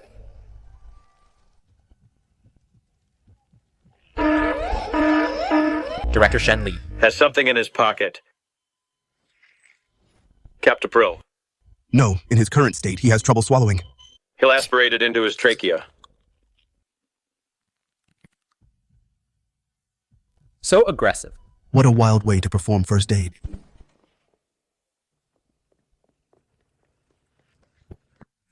That's a real eye-opener. Leave it to us. Suspected type A, aortic dissection, systolic blood pressure peaked at 220. Had the patient take captopril powder sublingually. The BP is down to 170 now. Did you do a CTA? No time for that. Go straight to the intervention room. Do it on the table. Confirm with angiography. The patient's BP is still surging up. I'll leave him to you. We've got it. Rinse your mouth thoroughly how bad this medicine tastes. I know. It's quite numbing. I feel like my tongue has lost all sensation. At that time, how did you tell? On his forehead there was real sweat, not just cold sweat. Even the veins on the back of his neck were spasming abnormally. This isn't something acting can control. An autonomic nervous response. Plus his left hand, instinctively trying to grab. Something I took the chance to feel. His radial pulses on both sides. The pulse pressure difference was too large. The residency exams are national and provincial standardized tests. Even though you saved the patient, I still can't give you a score, but rules are meant to prevent quacks. They ensure that if something goes wrong, at least procedurally, no one can find fault. This assessment is void. I'll apply to the higher-ups to give you a separate retake. You won't have to delay your training or lose your performance bonus. I'll write the report. Go back these next few days, review well, and wait for the notice. Thank you, Director Shen. And also, you crushed the pills very finely. that was a pretty wild approach. Even in the ER, someone with years of experience wouldn't dare to do that. Director Shen's decision is correct. Hospital procedures and rules are very important. It's not just to protect the patient. But also to protect you. I know a retake is good enough for me. You're still smiling. This afternoon, the Medical Affairs and Education departments held a brief meeting during the OSCE exam. You crushed the patient's oral antihypertensive medicine and forced it into his mouth. You even flipped the table at the critical care station and tossed it aside, then pushed the crash cart straight downstairs. Now this whole thing is known throughout the hospital. All my friends are asking me about you, asking if general surgery is hiding a monster. Type A aortic dissection. In the ascending aorta. Just 1 centimeter away from tearing into the innominate artery. When that patient was put on the bypass machine, at that moment his BP spiked to 200 again. If you hadn't forced that mouthful of captopril powder into him and suppressed his BP, for those 10 minutes after leaving the exam room, he never would have made it to the operating table. That's good to hear. But credit is credit and mistakes are mistakes. Director Shen is the head examiner. For your assessment, the entire surveillance footage will be archived province-wide. A make-up exam in 1 month, specially arranged for you, a single exam, with Director Shen still acting as the head examiner. Archived province-wide. Is that all you're focused on? However, this surveillance footage will likely be shared with other hospitals. Saving someone in the exam room is a great merit. The higher-ups all know about it. You'll have no problem staying on as permanent staff. Our provincial hospital is the best in the province. Many come for residency every year, but those who can stay are few and far between. But we must follow the rules. This is for the sake of appearances, for everyone else to see, so that every step you take is on solid ground. I understand. Thank you, Dr. Wei. By the way, regarding that medical record from a few days ago, I wrote a paper for a core journal and added you as the second author, for a resident to be the second author in a core journal. Even if you take the written exam with your eyes closed, your overall score will still exceed the excellence threshold. One good turn deserves another. I acknowledge the work you've done for me. Thank you, Dr. Wei. Don't be so quick to thank me. There's one more thing. Director Shen didn't just approve your makeup exam. He also consulted with Director Han and the heads of the education department. To discuss your upcoming rotation placement. According to the original plan, my next stop should be respiratory medicine, right? You don't need to go to respiratory medicine, A place like general surgery. where you just routinely remove gallbladders and take out appendices, can't contain those x-ray eyes of yours. Let alone respiratory medicine Director Shen, from emergency, thinks that's not enough to push your limits. Dr. Wei, where am I going next? Critical care medicine, also known as the ICU.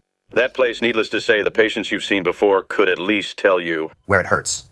Or what's bothering them. But in the ICU, From head to toe. they're covered in 7 or 8 tubes. Patients can't speak, nor will they have any reaction. When you examine them. That is a place where you snatch lives back from the Grim Reaper. Going there is very challenging. Are you scared?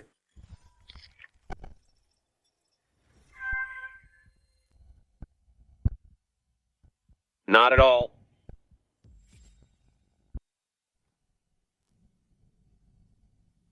You're going to the ICU. Yeah. The day after tomorrow.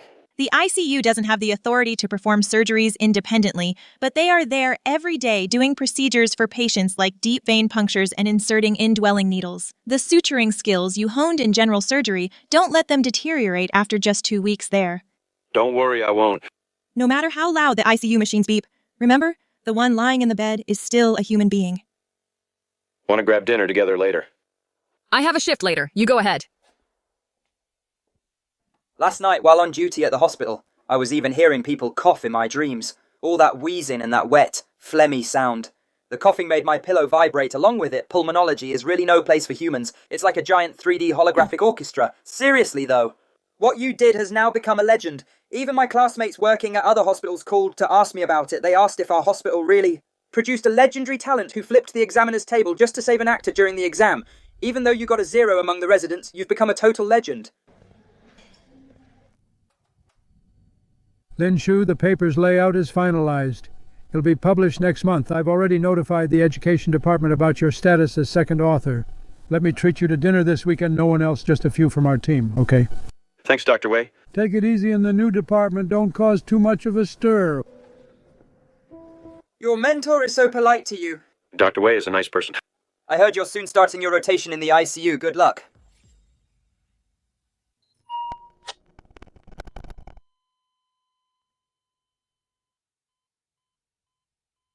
Dr. Luo, I'm Lin Shu. The ICU doesn't need detectives, nor does it need tailors. Here, there are only mechanics saving patients. Go change into your isolation gown. Bed 13 is being resuscitated. 13.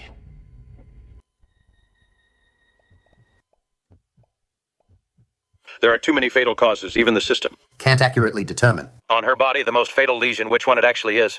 Or to be more precise, every lesion here. Could be fatal. Her neck is so swollen, the ultrasound probe pushes out nothing but pus. The carotid pulse can't be felt at all.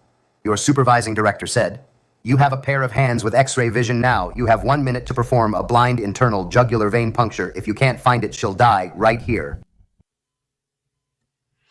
If you're not sure and afraid to do the puncture, then let me handle it. I just think a matter this important should be left to a doctor who's certain. 48 seconds left. Because I'm not sure either. It's a Hail Mary. The neck is too swollen. The fluid in the vessels has likely leaked into the subcutaneous tissue. The internal jugular vein is probably as shriveled as a dehydrated earthworm. If you can't find the spot, then let me take over. I'll perform a venous cut down. Shut up, quiet. Stop ventilation. Found it. Flashback dark red, it's a vein. AOS. It's secured. From now on, whenever I'm on duty with the team, all blind punctures and difficult intubations are all yours. The tubes you didn't finish practicing in general surgery, you'll get plenty of here. I'd like to see how your intuition-based blind puncture technique holds up in the ICU with a failure rate of a few parts per thousand. Understood. What's the story with this patient? A week ago, a car accident caused a ruptured spleen. He had a splenectomy, but after the surgery, his body suddenly collapsed and he was moved to the ICU. There must be a root cause. Just like dominoes, the first one to fall is what triggers the subsequent chain reaction. I'll give you all the reports since the patient was admitted. Thank you, Dr. Luo. Where is it? Right here. No, is this the cause? That's not it. This isn't the primary cause.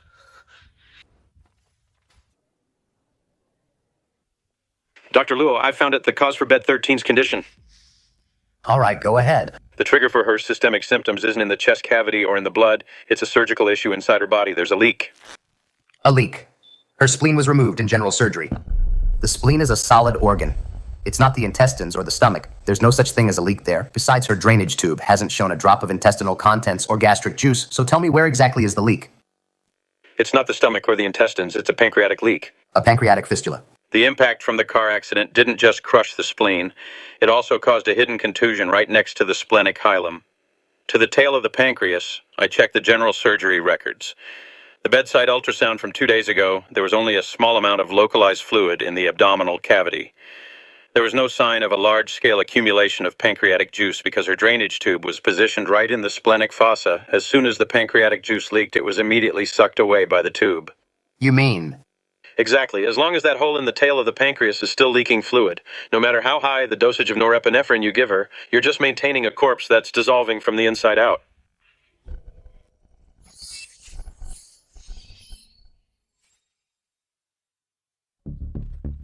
I'm calling general surgery. Hello, general surgery here. Who are you looking for? I need the person in charge, the second-line doctor on duty. If I remember correctly this morning, it's Director Han's team. I'm looking for Director Han General Surgery Desk. Who is this? Luo Fing from Critical Care, the patient you sent a week ago.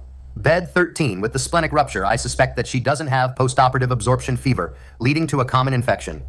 It's a blunt impact occult pancreatic tail contusion that caused a delayed pancreatic leak.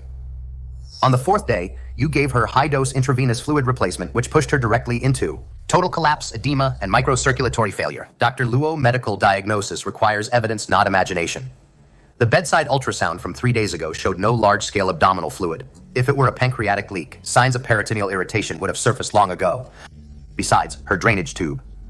Every day, dozens of milliliters are drawn out without the characteristic clear and viscous pancreatic fluid. I have 3 sets of progress notes here to support this. The drainage tube's position is exactly in the splenic fossa. So it acts like a pump sucking out some of the small amount of leaking pancreatic fluid, and the cloudy drainage fluid isn't pus. It's because the surrounding fat was digested by pancreatic fluid, creating emulsified saponification spots. Your deduction is brilliant, but what proof do you have that the cloudy substance is pancreatic fluid? Where's the lab report? Since when does the ICU rely on the naked eye to diagnose patients? Director Han, this is Lin Shu.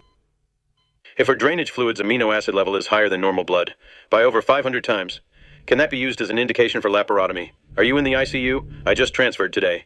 5 minutes, I'll be right down.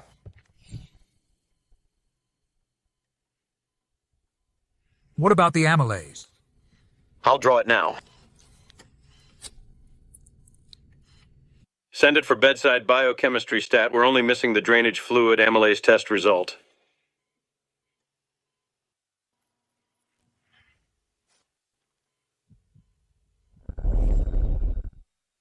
Notify anesthesiology and the OR. Send down a full backup set of laparotomy instrument kits and the electrosurgical unit. Are we taking her upstairs to the OR? Her circulation can't hold out through the elevator and hallways. She'll rupture if we move her. We're not going to the OR. Bring the ICU surgical light over here, right here, bedside laparotomy. We can't maintain a sterile environment here. There's a risk of infection. You have to be alive to worry about infection. The omentum is completely necrotic. Blood pressure dropped to 70, tissue traction. Vagal reflex, norepinephrine. Double the infusion rate, I found it. This is bad. Massive hemorrhage, VFib, cardiac arrest. Prepare the defibrillator. Charge the defibrillator, 200 joules. Everyone stand back, Lin Shu hands off. Epinephrine. Prepare the second dose. Lin Shu clear again in 10 seconds.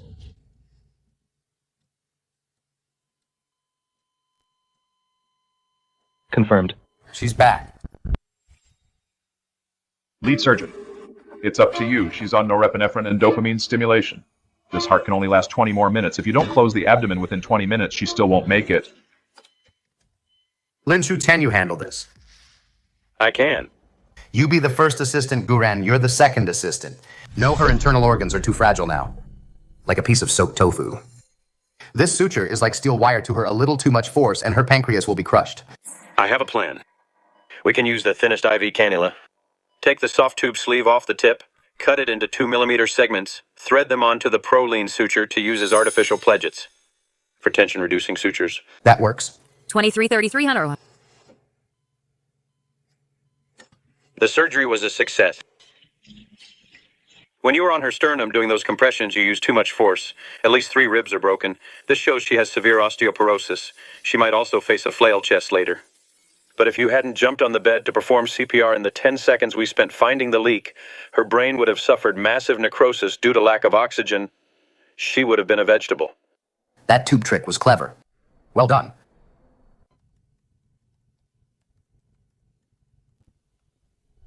I'm done writing. It's finished. I've updated the primary diagnosis and added the bedside laparotomy rescue record. You identified the cause accurately, and your technique was bold.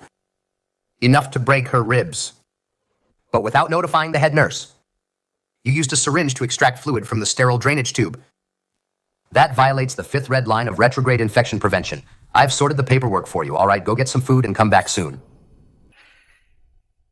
Got it, Dr. Luo.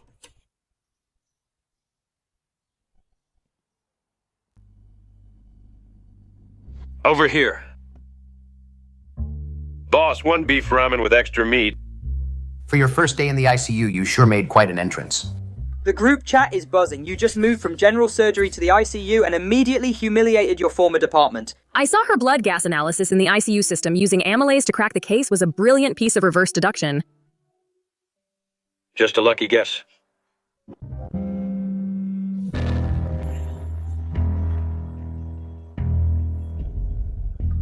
How can this be? During morning rounds? He was still chatting with me.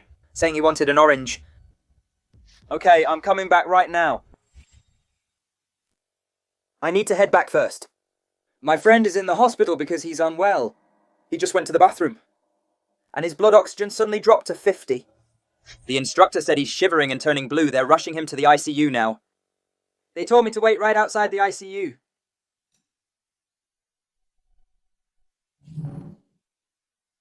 I'll go with you. What happened? Give me the patient's information. Joe Rui, bed 21, my high school classmate.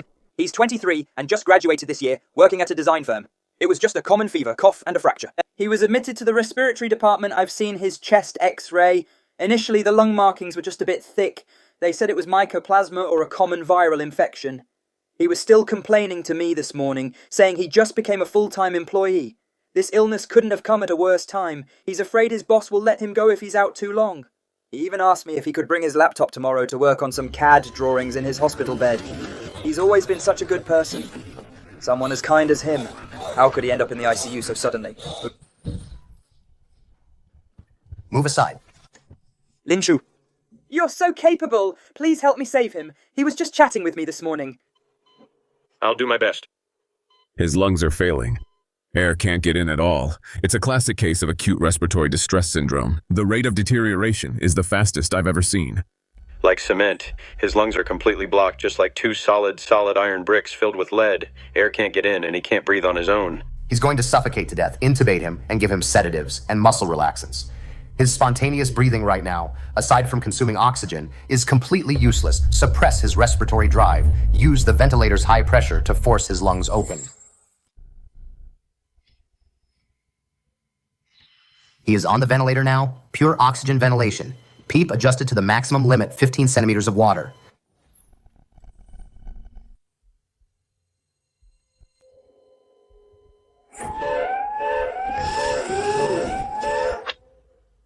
It is not working. His oxygen levels won't go up 75%.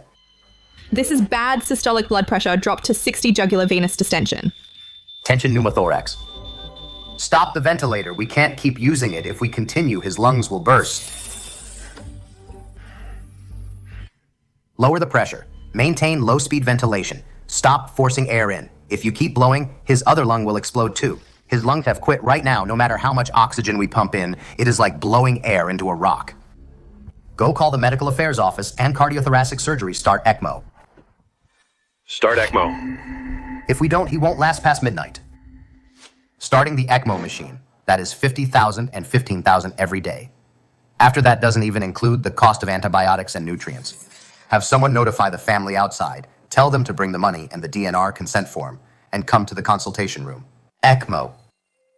This is to date the most expensive and most extreme life support tool in medical history. Every day is like using gold to fight for his life against the Grim Reaper. He is on the machine. He is living on extracorporeal circulation now, but as for when he will wake up, or if his lungs will ever recover, it is medically impossible to tell. Maybe tomorrow, maybe in a month. Or maybe he will never wake up and eventually die from other secondary infections. This means starting today. For this machine, you will need to prepare 15,000 yuan a day with no upper limit. If we stop the machine midway, he will die immediately. You need to think this through. There is 60,000 in this card. Tonight we will call our relatives to borrow money. Doctor, my son just sent a WeChat message yesterday saying he got a year-end bonus and wanted to buy me a smartphone. We can't pull the tube. Not even for a day. I brought him home from the hospital when he was born. And I'm going to bring him home this time too.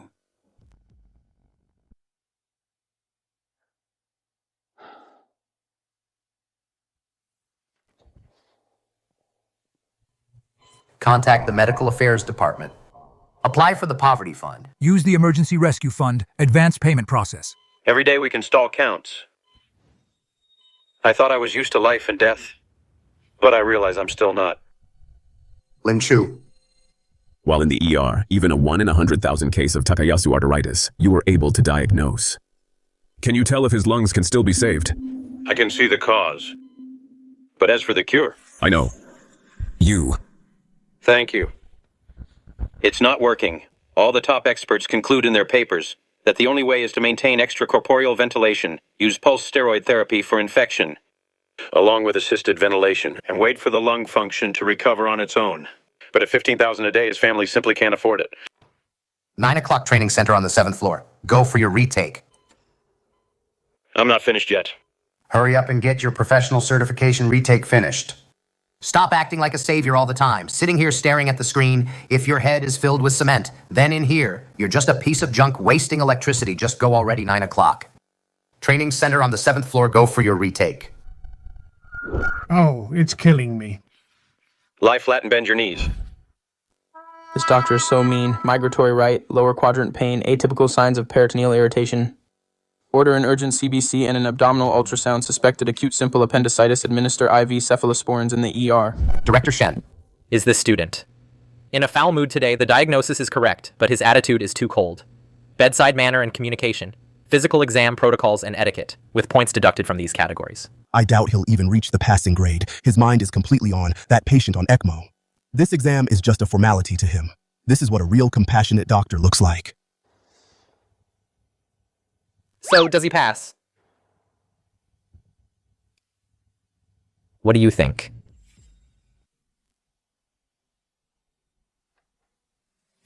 You're giving him this score. He didn't finish the process. Let's just say he barely passed. He got a few key points right. A passing grade is about right. A low score is actually better. Just let this. Barely passing score. Stay on his record as a cover to keep him from being poached by other major hospitals. In another 6 months, it'll be the graduation poaching season. Those hospitals in the capital, those legendary national-level ones, top-tier critical care centers, and the ones in Shanghai, those elite Class A hospitals, every year, they're down here, quietly casting their nets, specifically scouting for top talent. In our hospital, we finally found a rare gem. We have to keep him hidden. I'll have him join my ER when the time comes. Then go talk to Wei yourself. General Surgery is keeping a close eye on him too. Sis, it hurts. My leg hurts so much. You called me just now to change his dressing. Yeah. Thanks for the help. Gu Xiao, shut up and be quiet. If you keep shouting, I'll use an electrosurgical knife to cut off your leg and then have someone carry you to Director Gu's office. The asphalt and engine oil have completely entered his muscle pores and fully solidified. We can only use a syringe for forceful irrigation. Sis, give me some anesthesia. It hurts so much. If you knew it'd hurt, why go street racing? You'd deserve it if you ended up crippled one day. Irrigation. I've got it. Thanks. No problem. I'm leaving now. Dr. Luo, I've thought of a way to treat Joe Rui. What way? High-volume aggressive whole lung lavage, combined with high-concentration PS solution for microblast dilution, since the ventilator air can't clear his lungs. Then I'll flush them with water. Into his lungs, I'll forcefully infuse several thousand milliliters of solution. Then use manual water pressure and chemical properties inside the closed thoracic cavity to create physical oscillation and stripping. Finally, use a high-power suction device to draw out all the impurities along with the solution. You've worked too many night shifts. You're hallucinating. This is the method I came up with after going home. Severe ARDS isn't coal dust disease. His alveolar walls are as thin as a piece of wet rice paper. If you pour this much water in, the water pressure will directly collapse his alveolar walls instantly. All that water will flood back into his bloodstream. Before the water can be drained, he will suffocate to death with such high water pressure, his heart simply won't be able to take it. He's different. He's on ECMO right now. An extracorporeal circulation machine is basically an external invincible second heart. A human heart might fail, but a mechanical heart can handle it. The moment water fills the alveoli and pushes back against the blood, I can manually push the ECMO's speed to its absolute limit. Use this machine to intercept the pressure on his heart. You're a madman. This method of yours only exists in theoretical models. There are no clinical guidelines to support it. The price is gambling with his life. His father, the one in the old military coat, is selling everything he owns, using money borrowed from the whole village to keep his son alive. For a family like this, the sunk cost has already reached its limit. If we follow standard treatment, even if he doesn't make it, it's just fate, they would accept that. But if we use your method... and he dies, you will become the target of the family's anger. They might pin all the responsibility on you. Your career, your future, your prospects will all be ruined by this gamble. You'll never be a doctor again.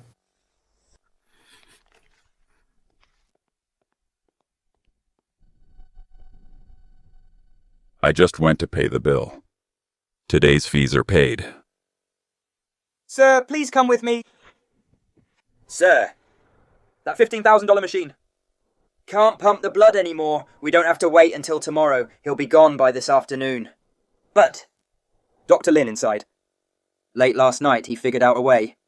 A way that might just save your son's life, but the risk is enormous. If it fails, he might die on the spot, because this method isn't written in any medical guidelines in the world. So the director is afraid to let your son go on the operating table. He's afraid that you'll end up losing both your son and your money, and then sue him for premeditated homicide. Sir, I'm just a low-level doctor who treats colds. I shouldn't be telling you this. But Joe Rui is my friend. Sir, do you dare to take the gamble? Please, doctor, I'm willing to take the risk. Doctor, I beg you, if it fails, I'll accept it. This is Ruir's fate. But if I don't dare to take this chance, I won't be able to live with myself for the rest of my life. Notify the pharmacy. Get 50 vials of high-concentration pulmonary surfactant immediately. Put them all in the incubator. Heat them to 37 degrees. I'm betting my entire career today to take this gamble with you. At worst, both of us will lose these white coats and get kicked out together. I will do my best. Not to let everyone down.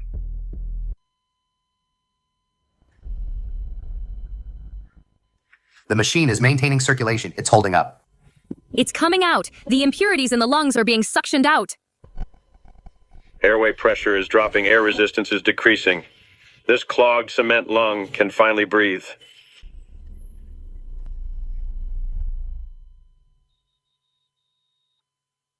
Stopping the medication. Adjust the cardiotonics. Maintain the baseline heart rate. The procedure from the last half hour. Don't record it in the handover notes as large volume lung lavage, just right routine bedside bronchoscopic deep sputum suctioning. Understood. Although the family took the blame with their blood-stained thumbprints, until this kid can open his eyes on his own. Both of us are still standing on the edge of a cliff. Oxygen saturation is back above 80. He didn't die on the table. He's alive. Better than before. Thanks. Dr. Luo. The people from the equipment department. The on-site engineer just left. The ECMO machine used on bed 21 yesterday due to overclocking beyond its limits. The centrifugal head's main bearing is severely worn. The manufacturer's assessment is that it was an operational violation and it's not covered by warranty. The repair bill is $108,000 also. Yesterday afternoon, you bypassed the hospital's special drug approval committee and forced access to the backup pharmacy to obtain 50 units of non-catalog pulmonary surfactant. Currently, it cannot be covered by medical insurance, nor can it be taken from the ICU's contingency fund. That's a deficit of $45,000, totaling $153,000. I see this matter. I will take full responsibility myself. I will submit the report to the director's office this afternoon. Whether it's a fine or suspension, I'll accept it. Dr. Luo, Trainees don't have signing authority. This $150,000 debt has nothing to do with you trainees. Get back to work. Director Shen, this is Lin Shu. Yesterday afternoon, while dealing with a case of severe white lung, complicated by fibrosis, the ICU, with the ECMO overclocked to its limit for compensation, performed an unauthorized high-volume, whole-lung artificial lavage. The patient has now regained stable vital signs. But this procedure resulted in $153,000 in unauthorized losses and costs. If reported normally, the attending on duty, Luo Feng, will face an internal audit, resulting in a warning at best, or suspension at worst. Calling me won't help. This is an ICU matter. I went easy on you in the exam, not so you could be arrogant and break the system's rules. No, you can make this useful, and it's a win-win. This rescue case is groundbreaking. In terms of administrative penalty, it's a loss of $150,000. But if we reframe the report, it becomes a piece of cutting-edge research, a research achievement that can benefit the Science and Education Commission and the hospital. That's not enough on its own. I have all the lavage data and hemodynamic turning point charts if you lead the project and apply for a hospital-level grant. This $150,000 deficit in medical costs will become a preliminary research investment. Fine. Then print out all the charts, underlying data, and original records and bring them to my office. Overloading the machines. Unauthorized use of expensive medicine requisitions without any supervisor's signature. Under such circumstances. Changing the treatment plan. This bill, your performance bonus won't even cover it. You take the fall for this. The whole department, everyone's year-end bonuses will all be cut because of you. Not to mention if the operation fails, whether the family. We'll tear this room apart. I'll take all the responsibility myself. You can't handle it. Mr. He, I hope I'm not interrupting. Stop being so hard on your subordinates. The Vice Director of Education just now showed me yesterday's white lung case, the recovery case. To me, I found it quite interesting. This case happens to fill a gap in the hospital's research this year. All right, these expenses will go through the hospital-level research fund pool as a full reimbursement. You write the report, and I'll sign it. All right, you can go back now. This matter is over. This trainee you're protecting is quite a loyal one.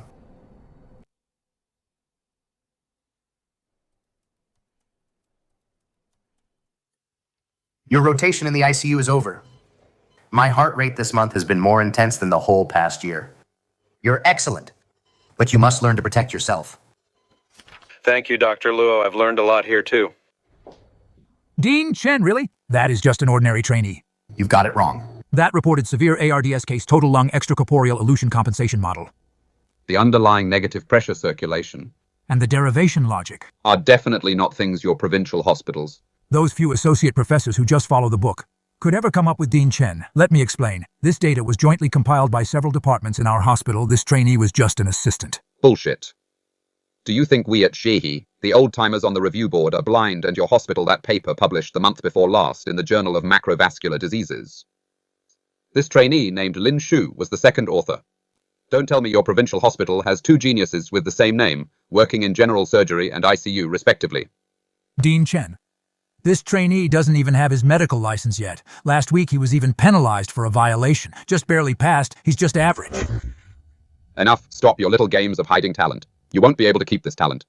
A genius like this, only at Sheehy can he truly reach his full potential.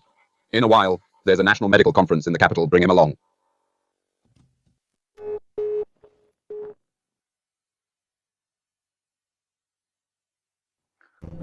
As expected, gold will shine wherever it is. Truly.